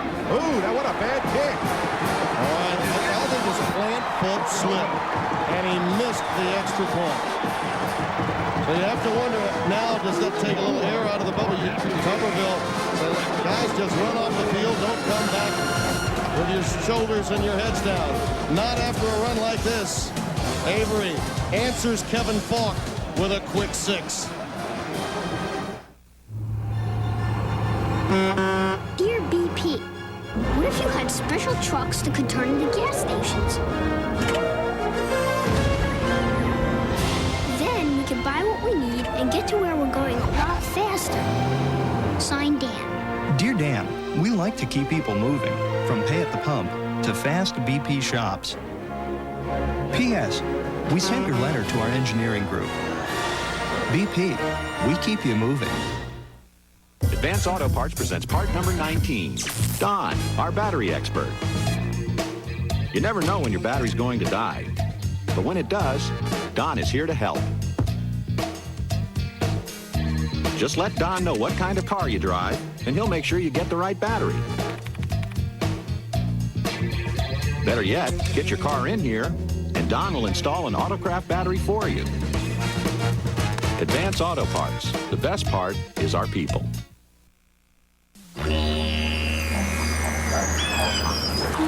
Need a hand? No worries, mate. Nothing that a juicy steak and a bloomin' onion wouldn't fix. Want to join us? Us?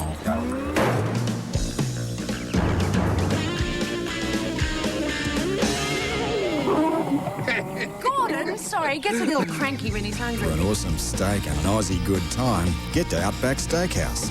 Let me guess, you're a kicker, right? No rules, just right. SEC football is brought to you in part by Advance Auto Parts. The best part is our people. Our nationwide insurance scholar athlete of the week is offensive tackle Boyd Kitchen from the University of Mississippi. The graduate student from New Orleans has a 3.5 GPA in accountancy. Congratulations to Boyd Kitchen, our nationwide insurance scholar athlete of the week. Our score 21-20, and you know, every kicker's nightmare is to have his plant foot slip, and that's what happened to Steve Lindsey. Exactly right. Watch the left foot come down. You're going to see it slip a little bit right there, and it just throws it off. No one touched it. You see it go outside the bar, just a hook. Kind of like one of your 9-iron shots that we were playing this summer. Thanks a lot. Rondell Mealy up to about the 31-yard line, a 21-yard return for Rondell. And Herb Tyler's team up by 1, but after the drive of the Ole Miss offense, you got to believe that the defense of Tommy Tuberville has to be feeling better about itself. Yeah, they really do. They've got to have a big series here. They want to get the football back. If you're Herb Tyler and company, you're saying we want to drive the football. We want to control the football. But Ole Miss has played flawless football. Yeah, and they've said, much as they said against Tennessee a couple of weeks ago, we're not an easy out. Exactly right. We're here for the duration. That's right. We're not a bye week.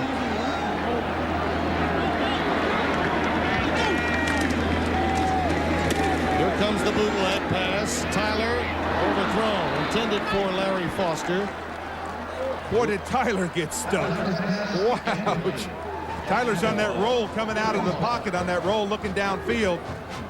And I mean, at the tail end of this play, somebody just beated him. I mean, right there, he took a bam. You see it right there. I think it was Nate Wayne.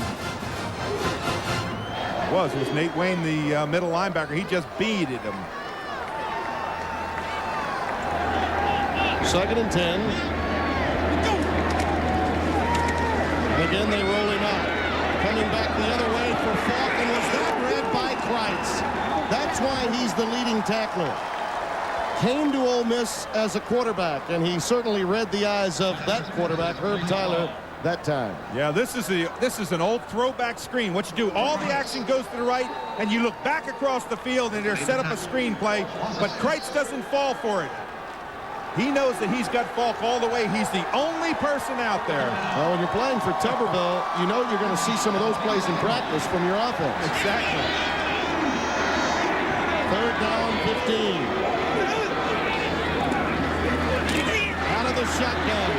Tyler loses it, and the Rebels have got it. Spearman comes away with it.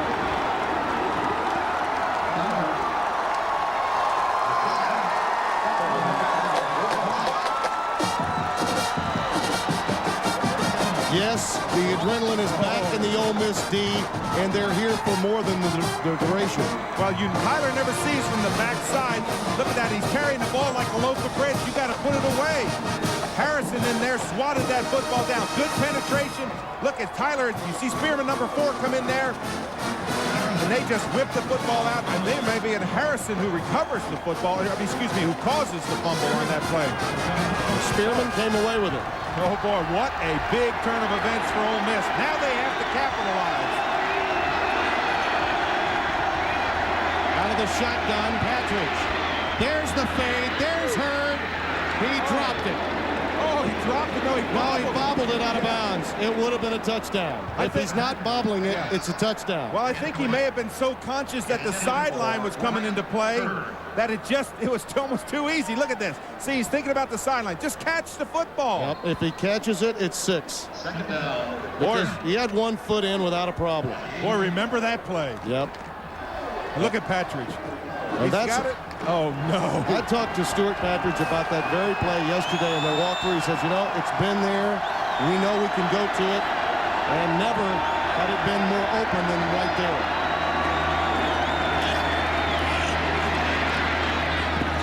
And another drop. This one by Reed. Boy, I am really impressed by Ole Miss's offensive line, given time for Patridge to look downfield. He finds Reed on that crossing pattern, just throws it just out of his reach. Again, Reed wide open. John Avery was also wide open, setting up for a possible screen the other way.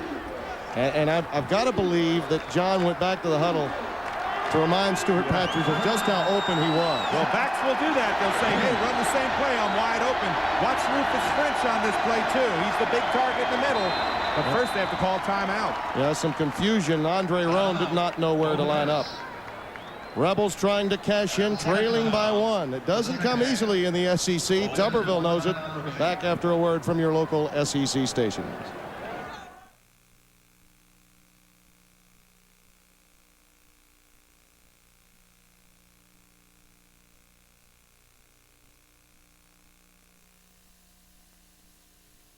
Truckload now at all Movie Star Factory stores. Thousands of first-quality men's shirts, brands you'll know, just $13.97. Now at Movie Star, casual, sport, and hunting shirts in brawny, chamois, cotton poplins, and twills, solids and patterns, just $13.97. Hurry in for the best selection. Most styles available in small to extra large, some up to 6X. Men's shirts now just $13.97 at Movie Star Factory store nearest you and Bobby's Menswear in Pearl. It's your car and your choice. If you have an accident, you have the right to choose the best body shop to repair your car. Clinton Body Shop. Our technicians are iCar Gold Class certified. Our shop is state-of-the-art, and we'll treat your car as if it were our own. Wherever you are in the metro area, you're just minutes away from the best. Clinton Body Shop. We take pride in perfection seriously. If you have an accident, call Clinton Body Shop today, 924-2159. We're just minutes away. What do you get when you fly Southwest Airlines? Fun fares. Well, you've waited so long for a fare to get so nice and low now. You really should fly. Light up the night. Southwest Airlines fun fares are so low.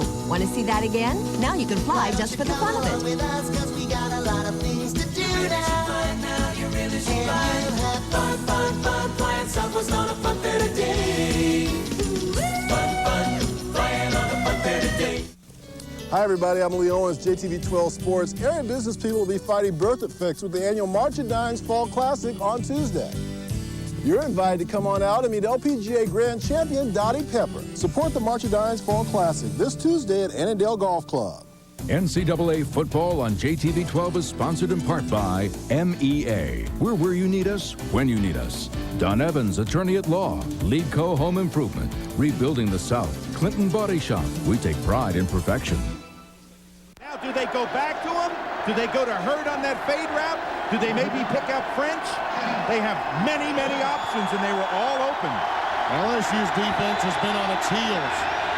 Patridge had to endure a drop by Hurd, and then he locked in on one receiver with Avery wide open. This time it's Hurd, and that will be a first down at the 8-yard line of LSU. So they go back to it. Yeah, exactly, and that's what you do with great wide receivers. I wouldn't doubt that Hurd went back in that pocket and said, hey, I'm sorry, I dropped one. I should have had it. Come back to me. Wiley getting pressure on him, but Patrick does not fade under the pressure, and he looks at Hurd on that crossing pattern, and they have eaten him alive all day with that crossing pattern. You know, his size really helps him at this position on the field. He's not terribly quick, but his size at 6'3" and nearly 200 pounds against a smaller corner, I wouldn't be surprised if they went back to the fade. First and goal. Incomplete. He threw that one away in the direction of Eli Andy.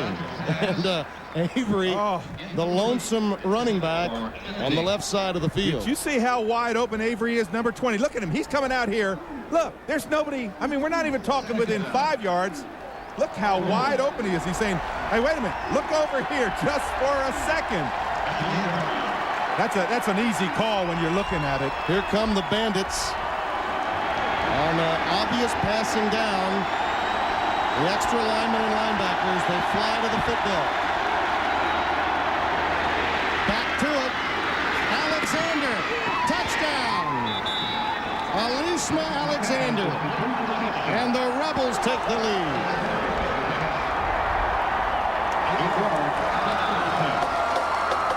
Tim, you talk about pressure. Patrick again under pressure, but what a catch by Alexander. That was a one-handed catch. I think they go for 2 in this situation. Well, no doubt about that. After the miss. First catch of the year for Alishma Alexander, and it's for a touchdown. Out of Nassau Community College, signed originally with Ole Miss and then went the junior college route. Rufus French in motion. Patrick's looking for him.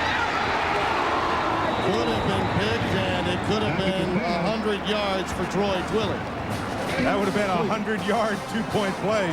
But Tommy Tuberville always being positive. And look at Jerry DiNardo. He's got worried. What they were going to try to do is they're going to try to run inside. You see French going to the outside. Good read there. Just a great read by Troy Twillie. And you know, the only guy that had a chance of getting Twillie after he made the interception, which, by the way, would have counted 2 for LSU, was Stuart Patrick. Exactly.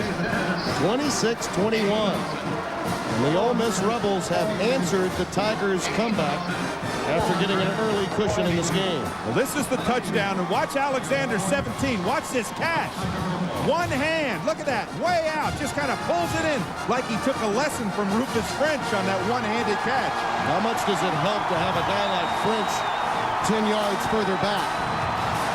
Stuart Patridge, who's been looking to even that touchdown to interception ratio, took a large step toward that goal with that play.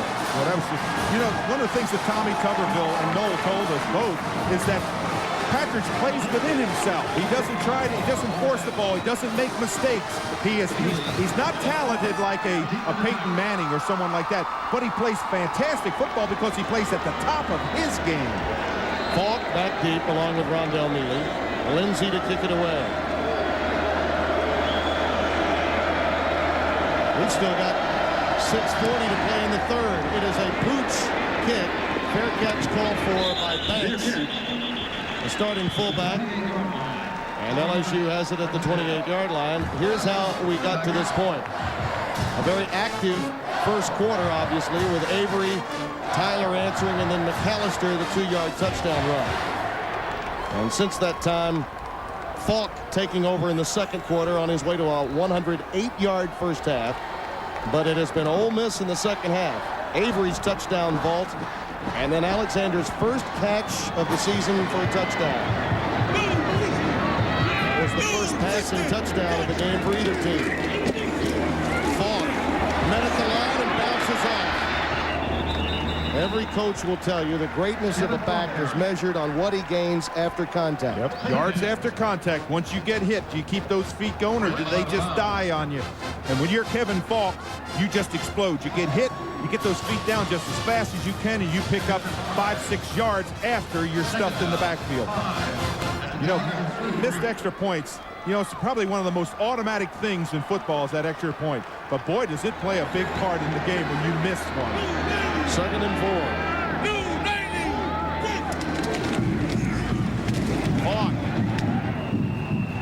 Good work this time by Ole Miss defensively. They got him around the legs very quickly. Andre Harrison at the bottom of that pile.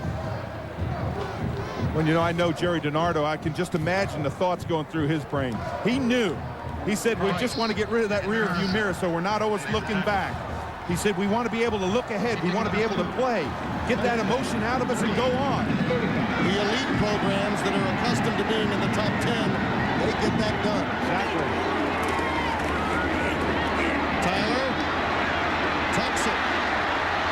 Oh, that's just a tremendous individual effort by Herb Tyler, whose decision-making has really improved in recent weeks. Bradley Robinson made the stop.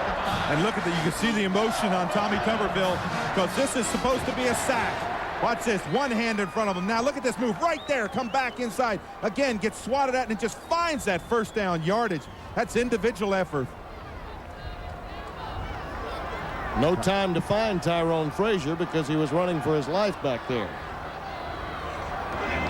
Robert Tyler is in the game at fullback, number 44. Leading the way for Falk. He just will not stop churning. He picks up maybe 6 yards on that play. Down to Bob Kessling. Tim, a lot of folks around the country might be surprised with this score, but fans that follow the SEC won't be. They will know that Ole Miss led Auburn in the third quarter and played Tennessee to a 7-3 game at halftime. The key for Ole Miss, do they believe they can win this game, and do they have enough strength to match the LSU Tigers and indeed pull off this upset? 2nd down and 3.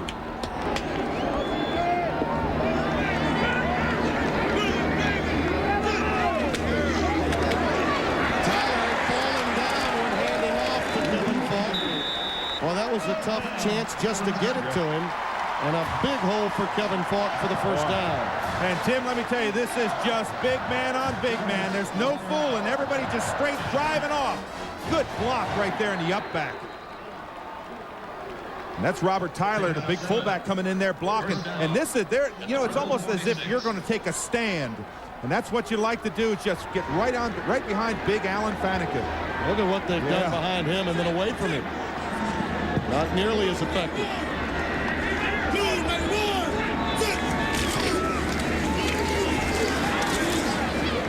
Late flag comes down as Falk hits the deck at the 43-yard line. That may be holding against LSU. If it is, it's going to negate a good drive because it's going to take them back. Morris Scott and Nate Wayne collaborate.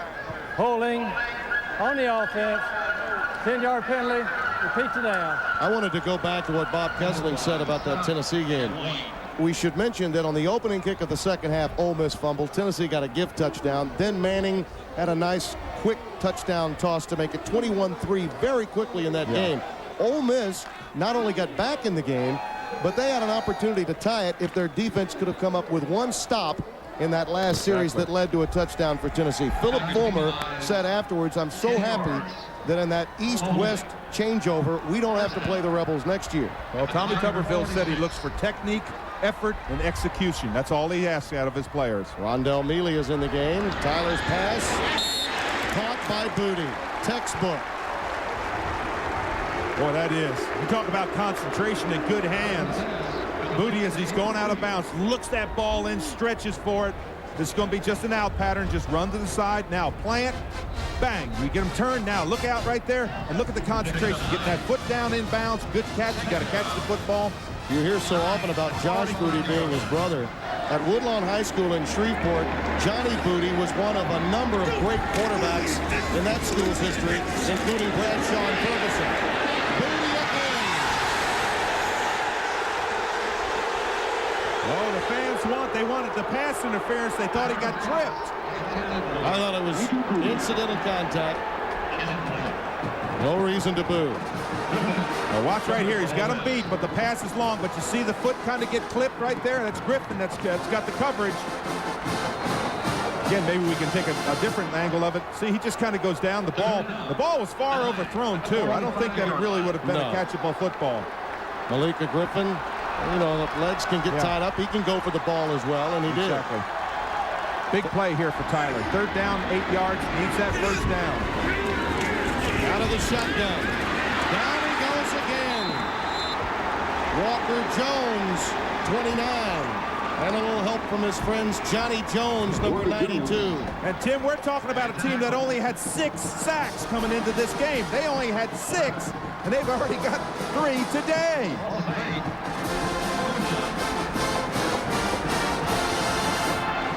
That's their 4th of the day.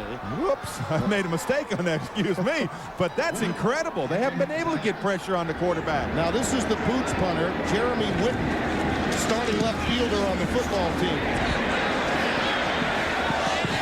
And it just goes into the end zone. Like I said, football team. I mean baseball team. But they use him when they're trying to hit for that coffin corner.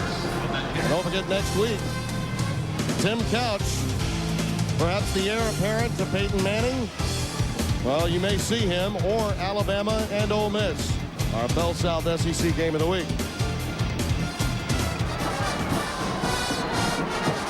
Stuart Patridge brings his troops out with a 5-point lead with 2:53 to play in the 3rd.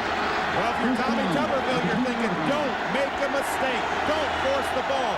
Don't fumble the ball. Keep playing outstanding football. If you're LSU, you're thinking it's time to buckle up and come after them. Nice work by Kenyatta Lucas. How did he stay up? That was kind of like a 3-legged run there at the tail end. But Lucas, boy, did Patridge get hit on the tail end. Watch Patridge in here. He's back in the shotgun, stands up. He knows LSU is coming. That's Wiley. Wiley just levels him. Bam, down he goes. But watch Lucas on this right here. Get that hand up. If he could have come back up on his feet, ooh, that might have been a foot race. 2nd down, less than a yard.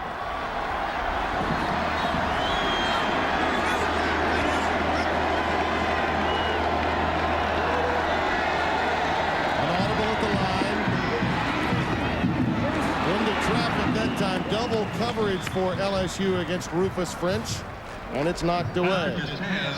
Back down to Bob Kessler. Tim, what the Ole Miss coaches are now talking to the defensive unit and the other boys on the bench is, we've got them pretty much where we wanted to have it, a chance to win this game going to the 4th quarter, take it 1 play at a time. And all the coaches are harping to the defensive players right now, 1 play at a time. Don't worry about what happened in the 1st quarter, what you did last play. Worry about the next play and do your job and do it right. Avery out of the I formation will dot it on 3rd and 1. Look at the quick feet. Extra special back.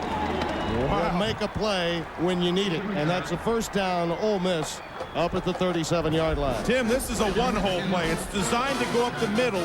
Very few backs can make a cut like this. This is going right over the center. Look at that feet. Outside, avoids the tackle there. Now, he knows what he's got to get. You got to get to the outside. He gets that 1st down yardage. You're right. That's a special back with great feet. Because the hole wasn't in the middle where it was supposed to be. He made one. Lucas is in the game along with Sheldon Morris at wide receiver. 4 of them out of the shotgun for Patrick. Quick hits to Fritz. It's almost as if you're taking your tight end and turning him into an extra back. It's almost like a running play with your fullback, loading him up against a strong safety and a nickel defensive back. Yeah, a lot of coaches will call that an extended handoff because it's almost like a handoff. You're just dropping it to him right on the line of scrimmage. But French is such a big target. I just think he has got to prove to me that he's going to drop the football before I'd stop going to him. In the land of hot boudin and cold couscous, a lot of French dressing for the opposition today.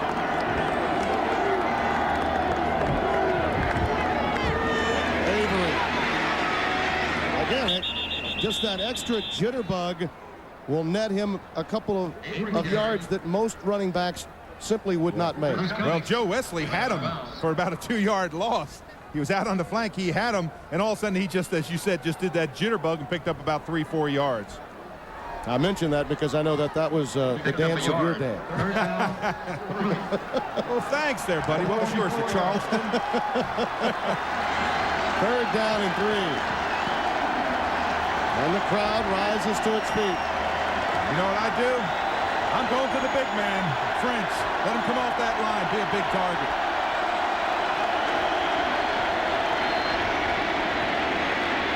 There he is. Oh, he thought there should have been a flag. Oh, I think there should have been one, too. I think he got tackled. Joe Wesley hammered him, and Tommy Tuberville can't believe it. Oh, I was surprised, too. Watch, he's going to cross from right to left on your pattern.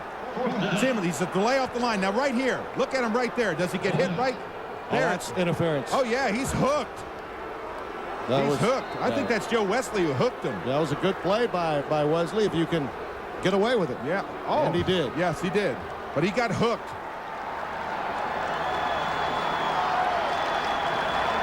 Well, they have a 4th down again, and poor Jerry DiNardo.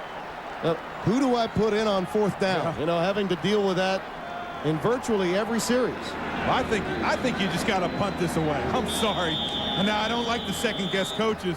I know they're 3 for 3 on 4th down conversions, but right now they're for 3 for 3. But they've got a 5-point lead. Maybe they call a timeout and talk about it. Delay, offense. Well, now you punt. Yeah. Well, you just reduced your percentage of making the 1st down by about 40 percentage points. Well, that's such a critical 1st down. 5 yards is really not going to hurt you.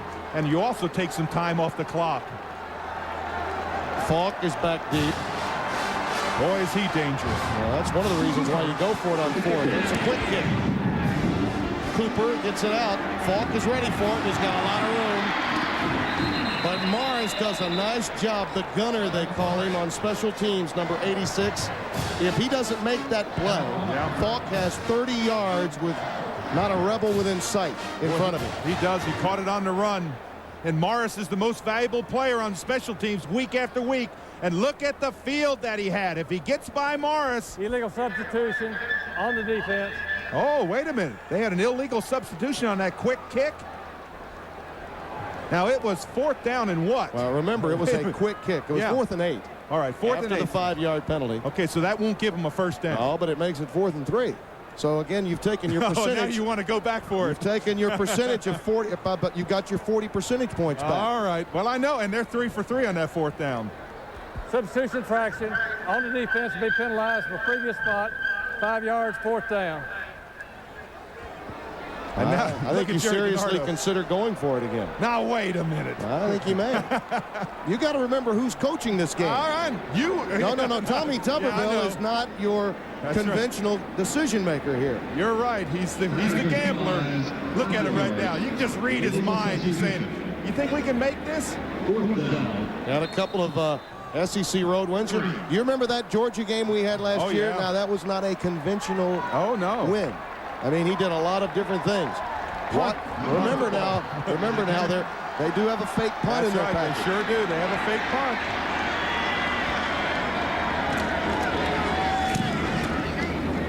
Pretty good punt, and it forces a fair catch. So they pick up some extra yardage off of that penalty against LSU.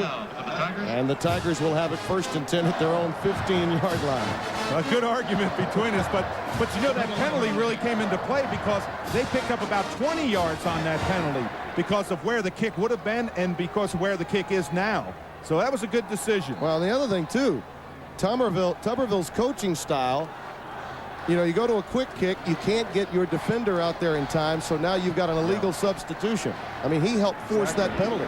Well, you remember what Tommy Tuberville said? We need to take the crowd out of the game?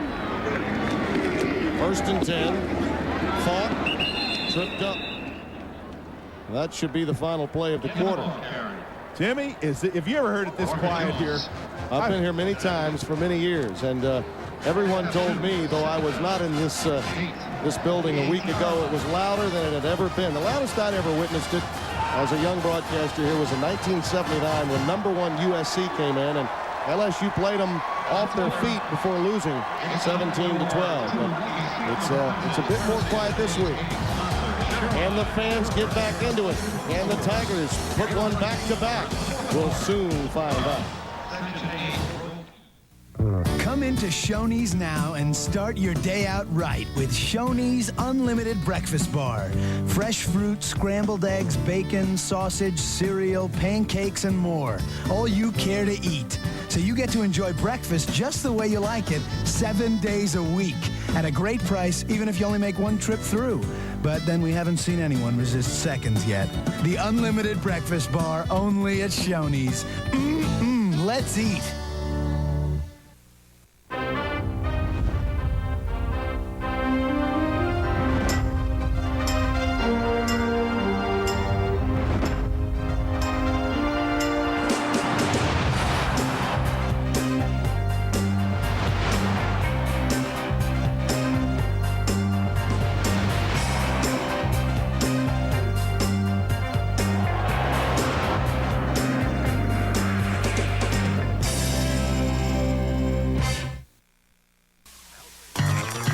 Alpha Insurance presents these important safe driving tips from the Haynes family. Buckle your seatbelt. Stop for change. Obey all traffic signs. Don't drive too fast. And always watch for children. Our Alpha family would like to remind your family to please drive safely and call Alpha. Call the best agents in the business. Call Alpha.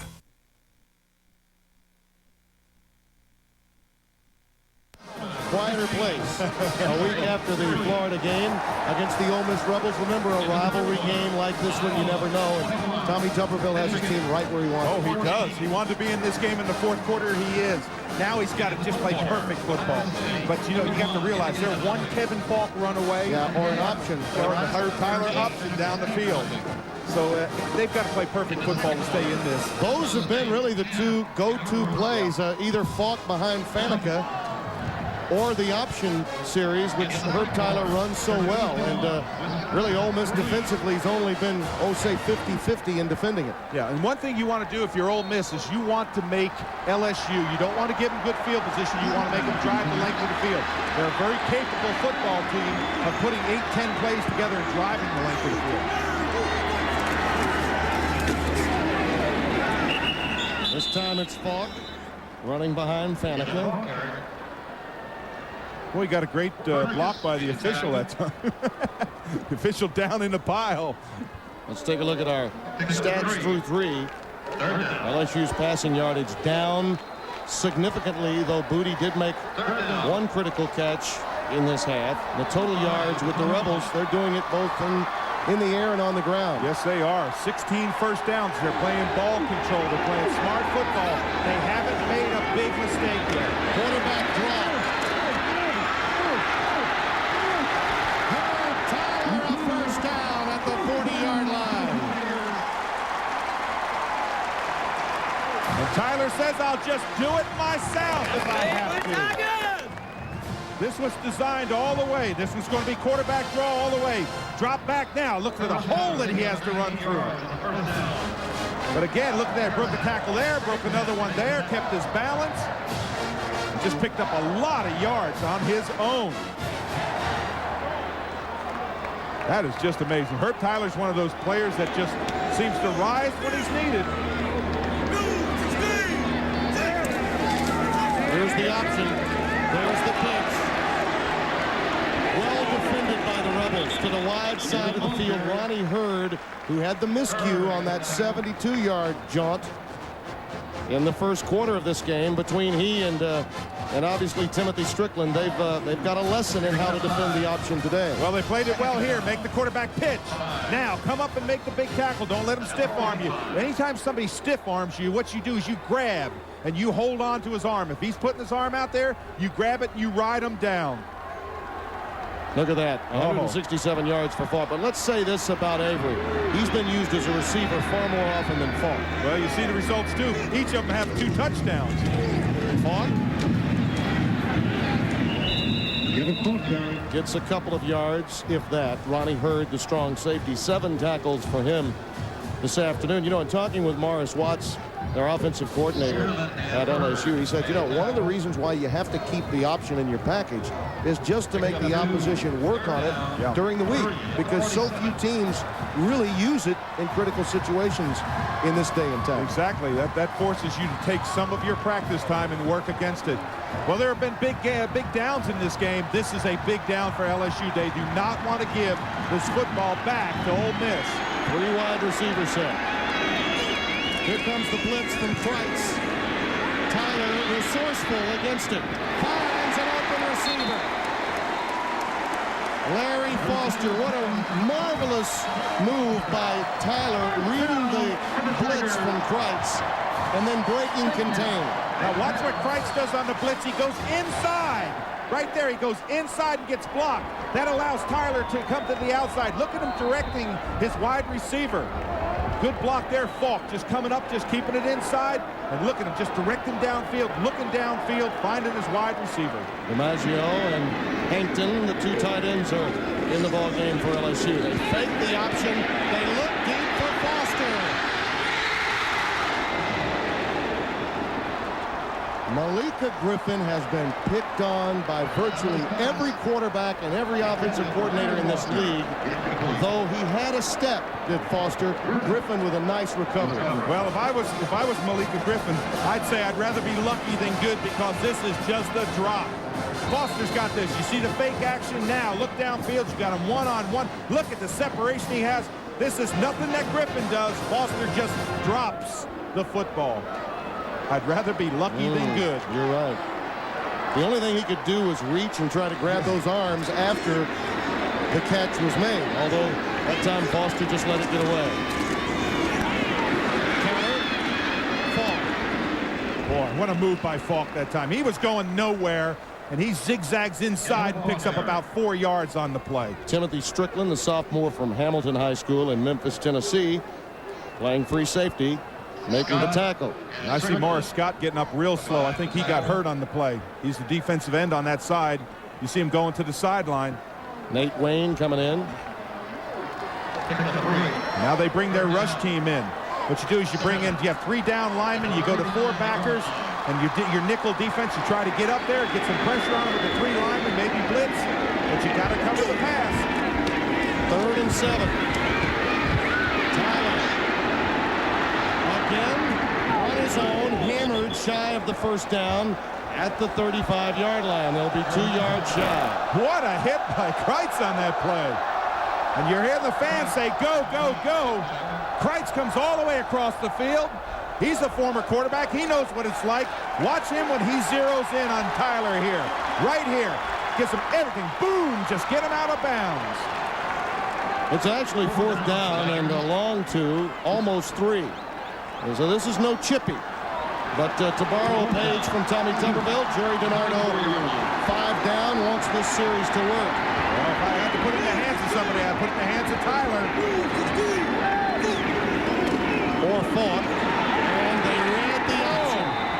Ole Miss read the option to the wide side very well. Mitch Baker makes the play. Well, you know what Baker did? Baker blasted through there and got great penetration. He knocked the guard back into the quarterback. Watch right there. Look, he just blasts the quarterback, the guard right back off the line. I think he might have gotten Faneca on that play. Watch again. Bang, he drops him off the line. No, he got Adam Perry. Drove Adam Perry back into the quarterback. What a play. That's the biggest play by the former Volunteer, Mitch Baker. And that's such a great read. You know, and you've been a down lineman. Yeah. You can read those plays from that location. Absolutely. That was just a great play. 1st and 10. Here's Avery. He picks up 3 up to the 40-yard line. And so the clock on the wall favors Ole Miss because now, with just over 11 minutes to play, Tommy Tuberville hopes that his team can maintain possession, and just a field goal would give them, if all they got on this drive would be 3, it would give them a touchdown and a 2-point conversion for LSU just to tie it. Boy, missed extra points really loom big.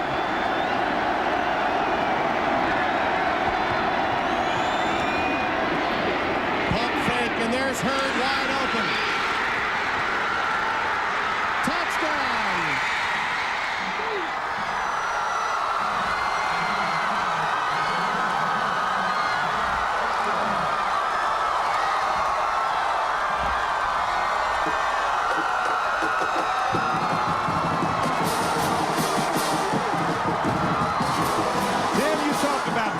First of all, Patridge gets crushed on the play. Bang, he goes down. I mean, we're talking about crushed into the ground. That's Kenny Mixon, 59. But you talk about biting on the fake. Boy, did Cummings bite on the fake. That was unbelievable. That was a fake pump. And what he did is that little hitch pattern and went long, and the quarterback just bit. Forget needing a touchdown and a 2-point conversion. It's going to take a lot more for LSU to move on after that win over number 1. Ole Miss getting it done on the road. This isn't just a car. It's a sign of how far you've come.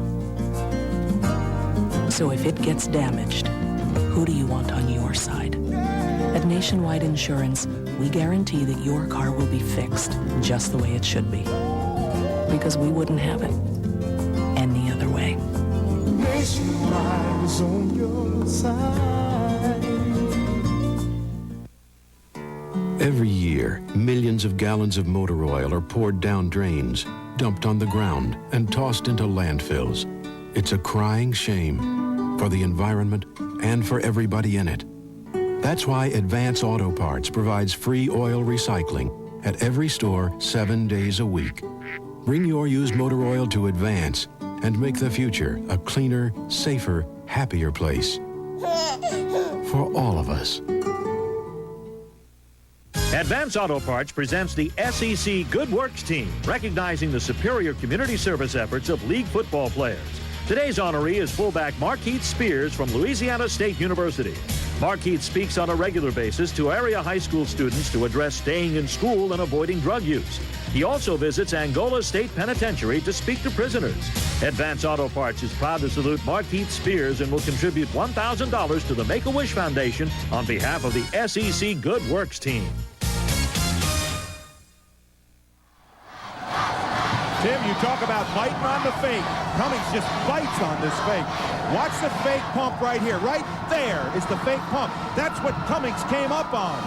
And what happened is Hurd, watch right here. He's just kind of off the ground. Now there, you see Cummings coming up? He lost him right there. The safety can't get over and pick it up. And Hurd is down the sideline. Nobody's going to catch him from behind. Red Hurd. You know, he made a big catch in the Auburn game and was caught from behind. Not this time. Well, his first touchdown of the year is his biggest touchdown of the year. Wind blowing down the football off the tee, so Lindsey will do it again. Stuart Patridge having a career afternoon. And Cummings and company going over the adjustments that are warranted after that last drive. Falk back deep along with Neely. You won't return it with the wind behind it. LSU will start from its own 20-yard line with a lot of ground to make up and just over 10 minutes to play. 10:23 remaining, and the Rebels with a 12-point lead. We touched on it earlier. We mentioned the history with regard to coming off big wins on the Bayou, beating a team that you're favored against. In 59, Ole Miss. They beat them with the Halloween jaunt by Billy Cannon. They lost to Tennessee. In 82, a decade ago, they beat Florida State to go to the Orange Bowl, lost to Tulane. 15 years later, Tyler trying to make a play. Intercepted. Timothy Strickland.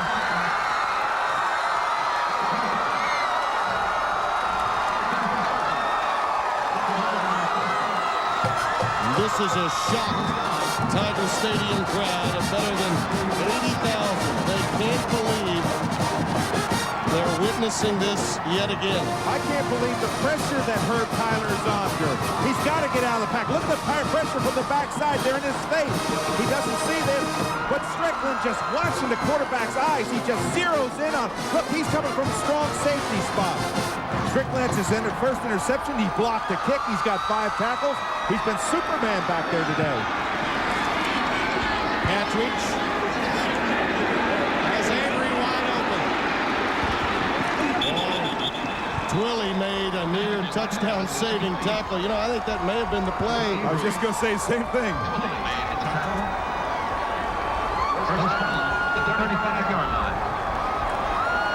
Unbelievable.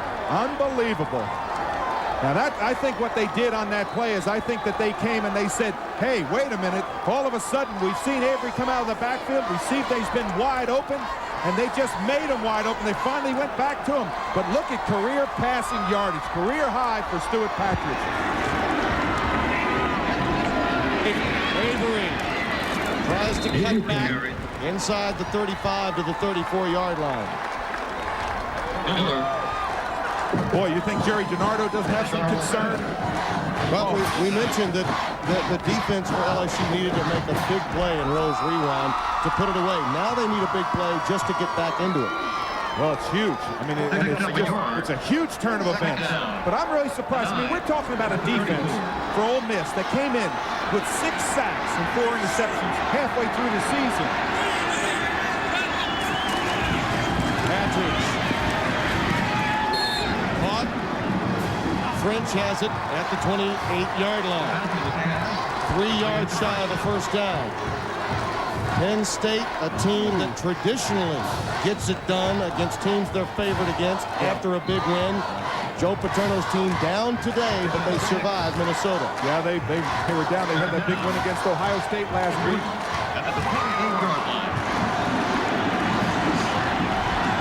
Big down here for Ole Miss.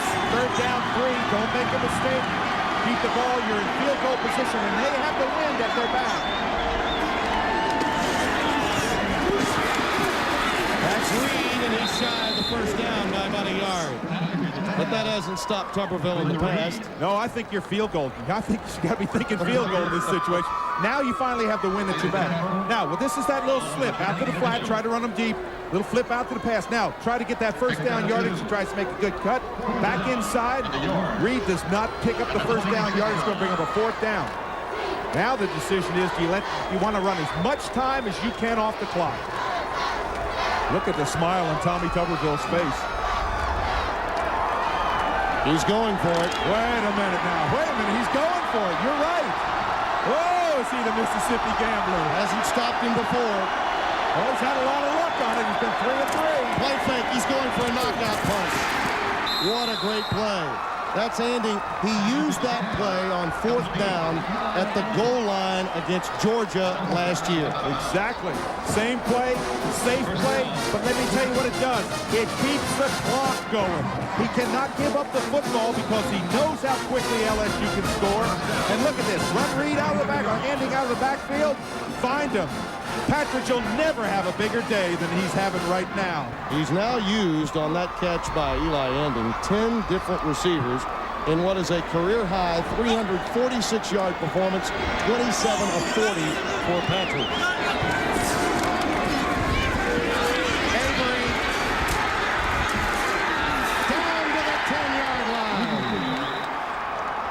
And the Tigers defense on its heels. Boy, I'll tell you, there were several things that happened on this play. First of all, Avery saw the pressure at the point of attack and made a tremendous cut. Andy gets a good block back there. Everybody's just coming off the football just as hard as they can. You can see what John Avery does with the football. He does not give it up. He's got it tucked in there tight. First down and goal at the 10. Avery.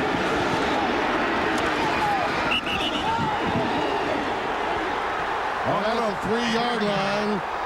And Troy Twilley took him out. I don't see a marker.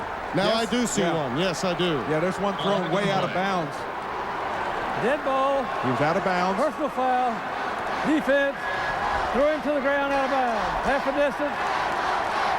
First down. Now, do you give it to McAllister? Do you let him penetrate? Watch the tail end of this right here. Got all the yardage you can get right here, and he just throws him on down. If he doesn't, if he just let him go, he knew where he was. Well, I think that's a frustration play. Yeah, indeed. They're on their heels, and some of the fans are hitting the gates on this drive. Well, what's unbelievable is LSU has not scored in the second half. We only got 6.5 minutes left. Flag down. So they stopped the play. And McAllister was getting the call. Well, I think you go to the you know the old saying, you go to the dance that the girl that you brung. False start. Offense. 5-yard penalty. Still first down. A break for LSU. Yeah. They've got to be thinking at least hold them to 3, because your only chance is to score twice, and you're going to have to get a couple of 2-point conversions if you're going to have a chance at even sending this game to overtime. And the fans that thought they were ready and the hangover was early, well, it may have been coming to reality here in the fourth quarter. Well, I just think you go right at them. You got 4 downs. The worst you want to get out of this is a field goal. Use all the clock you can. Fade pattern, that's heard. Ooh, that stops the clock. Incomplete, and then stops the clock with 6:34 to play. This is a series for LSU that if they hold them to 3, they are still very much in this game. Yep, but the clock stops. On that pass, when you don't complete that pass, the clock stops. You can take 30 seconds off per play. And for Tommy Tuberville, he's got to be thinking, and Noel Mazzoni, they've got to be thinking clock. You've got to keep that clock ticking down. For LSU, it's get the ball back as fast as you can. Remember, the Tigers have a full complement of timeouts. They're going to need them. Blitz. Patrick's let that one fall. He got hammered again, and that will be an incomplete pass. It was Mixon again that hammered him. Tough to get up after that one. And Patrick just keeps on getting up. There's Miller, but I don't think Miller's going to get a snap today because Patrick is just in his zone. Watch him just get crushed on the tail end of that play. Again, LSU sellout blitz. They're coming after him, trying to make a problem, trying to force a turnover. And again, the clock stops. Now, they've only run 7 seconds, 8 seconds off in the last 2 plays. 10th play of the drive. 3rd down and goal just outside the 6-yard line. For Herb, incomplete. Cedric Donaldson was right there with him, and that'll bring up the field goal situation. Tim, I hate to keep on sound repetitious, but again, another 5 or 6 seconds off the clock. Do you run the football? Now the results are you stop the clock 3 times in a row. You could have taken almost over a minute off. I know you got Lindsey coming in. He's good. He's solid from this distance. He certainly should have no problem. But I just think you kind of want to keep that clock cranking. Yep. This will be a 24-yard try. The lead is extended to 15 points, 36-21. So it is a 2-touchdown, 2-point conversion game. That's what LSU has in front of them if they're to get it done in back-to-back weeks. Cut. Kit Kat break time. 1, 2, 3, 4. Give me a break. Give me a break. Break me off a piece of that Kit Kat bar. Give me a break. Give me a break. I want to take a break with that Kit Kat bar. How a count eats a Reese's peanut butter cup. I like to eat the peanut butter first, There's no wrong way to eat a Reese's. Is there anything more heartwarming than the day a son comes to work for his father? I don't even want to be in this stupid business. Oh, that's right. You want to be an author. You see, Tyler, this is what he does, just because I want to write. You want to write up this purchase order. You see this? Listen, Tolstoy. Well, I did see, and I had a sneaking suspicion, so did J.D. Sr. You don't want to I listen. was thinking, you guys could sell a ton more inventory if you used the internet. That way you'd have customers from old Chatsford to, well, Japan. And all you gotta do is write up a little catalog page like that. So? So you can write it. Me? Yeah, you. I mean, each one of these clubs tells a different story. This place is full of stories. Jerry vigorously gripped the titanium driver. Yeah, well, you know, of course, you don't have to do it right now. Don't touch me.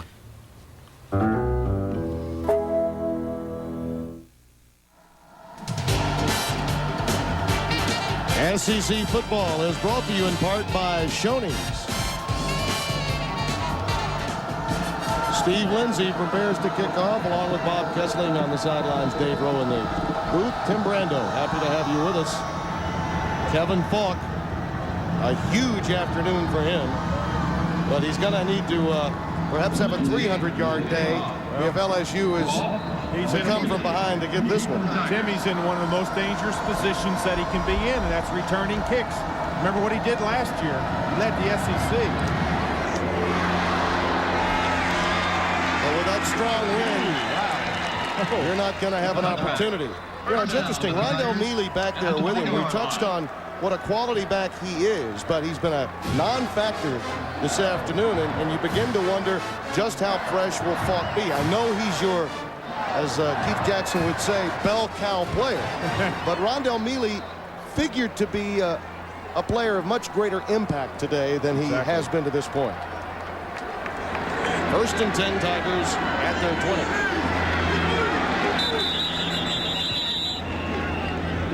This flag is going to be, did the offense initiate? In other words, did he flinch and draw the defense off sides, or did he react to the defensive player coming into the neutral zone? Dead ball, false start, offense, 5-yard penalty, 1st down. Look on the left of your screen. See the flinch right there? That's what pulled him off. Good call. And boy, hasn't Mitch Baker played well today. He's been all over the field. That's a tremendous young coach, 22-7-1 in his 3rd year at LSU, coming into today's game. But he could see this coming. Unfortunately, he couldn't convince his players. That pass is caught. That's Tyrone Frazier to the 35-yard line. But that's the toughest job in coaching, Dave. You can say it all week. Oh, yeah. But when you're working with 18 to 22-year-old kids, you always wonder, did they hear me? Oh, I promise you, he wondered that all week. But now it's Tyler time. He's got to find his wideouts. This is not going to be a running game now with under 6 minutes left. Tyler's got to go to his wideouts. Flushed. Herb Tyler up to the 42-yard line. 3 or 4 yards shy of a 1st down. Boy, does Tyler feel the pressure. When he's back in the pocket, he knows what his time is. He's getting pressure in the pocket from the top side. Steps up now. Look, he's even directing him downfield right there. He just has a great sense of where he is at all times. 2nd and 3. 1st down. And then some. A yard shy of midfield. Now, if you're Ole Miss, though, you don't mind that. Let the quarterback run the football. Let him pick up 4 or 5 yards because the clock ticks off. Once they get the chain set, the clock ticks off. If you're LSU, you've got to look at those wideouts. You've got to think going deep. You've got to get time to sit back there and pass. Ole Miss, they got to get pressure. Frazier and Foster, they're the two with speed. They're up at the top of your screen. Booty at the bottom of your screen. Pattern for Foster. A great balancing act by Foster to the 40-yard line. Malika Griffin brings him down. And for those fans that may have left prematurely, they may be coming back. Yep. Under 5 minutes remaining, and the Tigers need, as I mentioned, 2 touchdowns and at least 1 two-point conversion. Boy, it's been a long time since LSU has been in Ole Miss's territory. They have not scored in this second half yet. Booty. Did not get out of bounds, so the clock continues to wind down. You know, I told you I don't want to second-guess coaches, but back on that series, realized that Ole Miss could have taken a minute and a half off the ball, at least a minute off the ball, by running. They took probably about 15 seconds off. I don't know if that decision will come back and kind of be a factor in it, but LSU is moving the football. This time, Tyler has to duck under some heavy pressure. All right, he doesn't pick up the first down. The clock runs. They've got to be on the line or call a timeout. Quincy Washington forced Tyler to the turf. And the first of 3 timeouts DiNardo can call upon, utilized. It'll take 2 touchdowns, 2 two-point conversions if LSU is to remain number 8 or better in the country this week. There are some people who prefer to be left in the dark. But if you prefer the light, you need a Honda generator. They're easy to start, efficient, and quiet. But best of all, they're reliable. Honda. That thing always work. Always. For a free brochure, call 1-800-426-7701. Advance Auto Parts presents part number 64. Tom, head of PDQ. Hey, groovy guy, I'm looking for a exhaust gas recirculation valve for my 76 Cordova. If you need hard-to-find parts, it doesn't matter what model or even what decade your car is from. With PDQ, you'll usually get the part overnight. Advance Auto Parts. The best part is our people. Considering what your office furniture goes through, why pay more for it than you have to?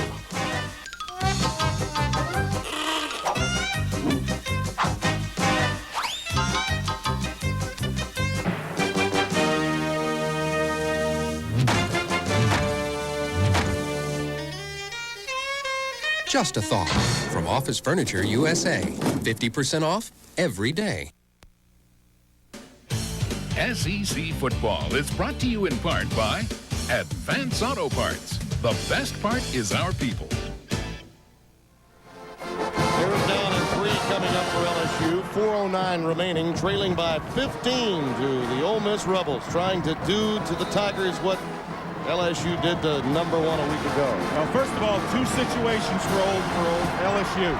They have got 2 downs to make this yardage. Do they pass it? I think they do on this situation. And they come back. Tyler tucks it.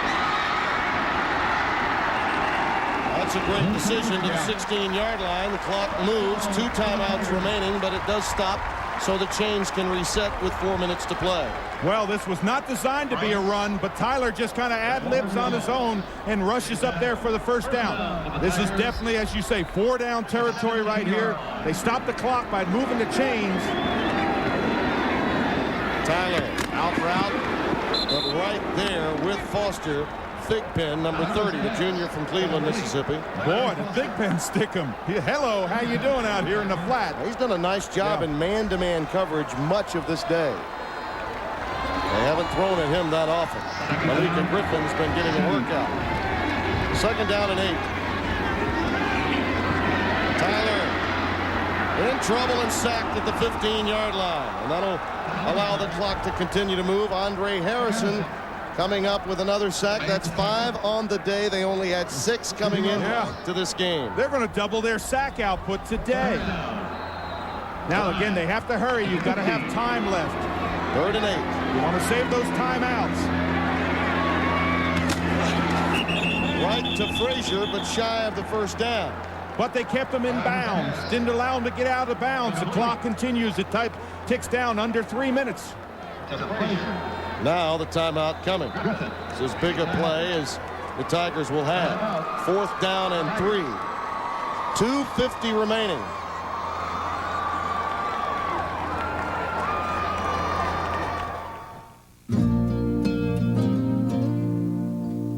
This isn't just a car. It's a sign of how far you've come. So if it gets damaged, who do you want on your side? At Nationwide Insurance, we guarantee that your car will be fixed just the way it should be. Because we wouldn't have it any other way. Nationwide is on your side. You know what I'm doing?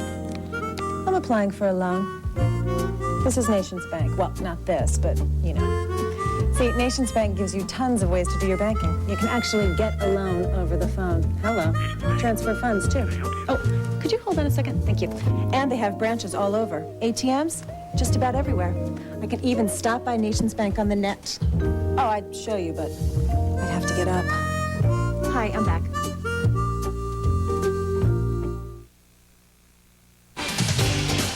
Today's Bell South SEC Game of the Week was brought to you by Bell South. Bell South is proud to be the official telecommunications partner of the SEC. By Nations Bank. And by Nationwide Insurance. Check the yellow pages for the Nationwide agent nearest you.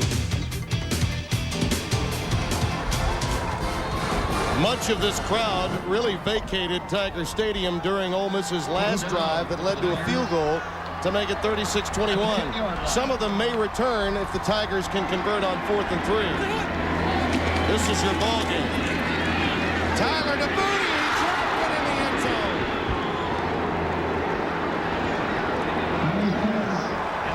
He dropped it.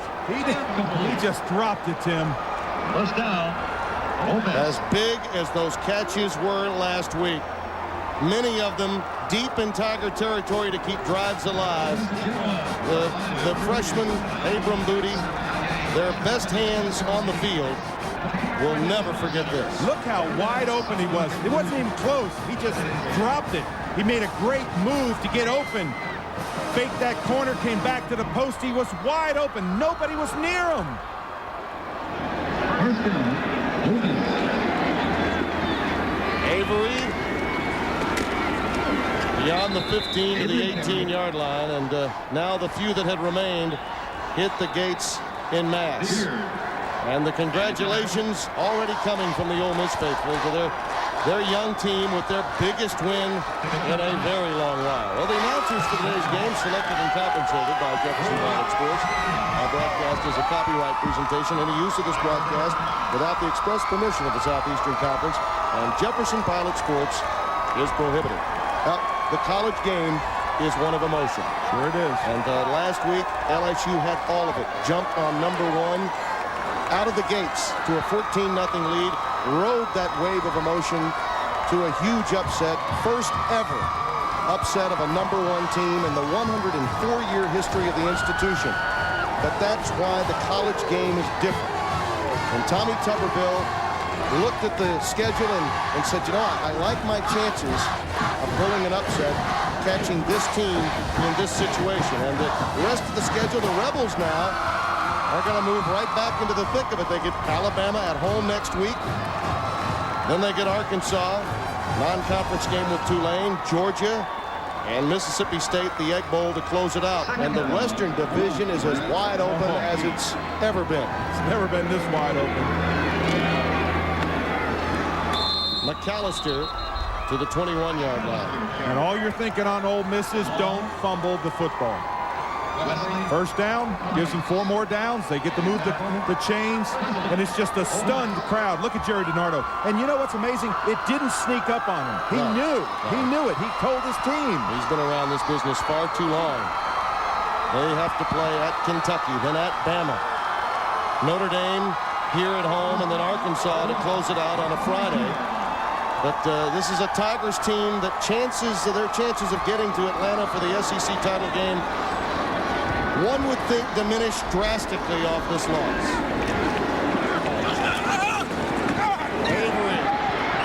Avery. Now, the reason for that is that obviously they needed Auburn to lose twice. Alabama is a team that they have not been able to solve.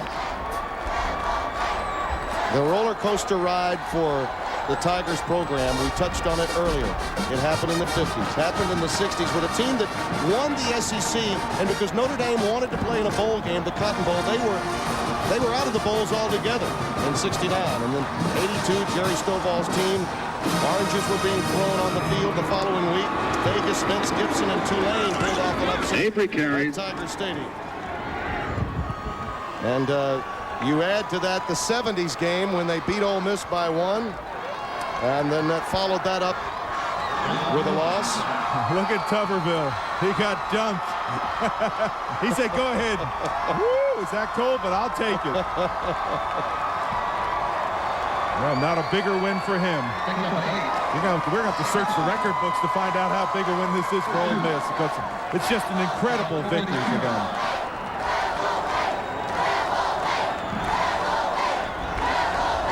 And I can see the players on the far sideline. They're all just jumping around. They still have 1 minute and 15 seconds to jump on the far sideline. Boy, are they excited. Avery cuts back. Now watch his speed. Now Cummings is also very fast. He used a little button hook to get away from him there. Little 360 button hook, and Cummings is the fastest defender LSU has. You know, I think you have to go back to 1990 when Ole Miss beat LSU here. They beat them 19-10. This is the biggest win since then, and I will argue that it's their biggest win ever. I'm the same. Because that 1990 LSU team, not at all the same as the 1997 team coming off a win against Florida. And the way they beat Florida, they didn't just win it. They physically dominated the Gators in the second half. They totally dominated them. They got pressure on the quarterback. They beat Florida in every aspect of the game. And here today, they are going to go down to a young Ole Miss team, and they're dancing on the other side. The Tigers had never lost a game when Kevin Falk had rushed for over 100 yards. They have now, and Tommy Tuberville, the Mississippi Riverboat gambler, who was an assistant at Miami and was on a staff in '87 that beat LSU after the Tigers had secured an SEC championship, has gotten his biggest win as a head coach in only his 3rd year. The upstart Rebels win this Southern-made rivalry by a final score of 36-21 before a stunned crowd at Tiger Stadium in Baton Rouge. Back to wrap it up after this from your local SEC station.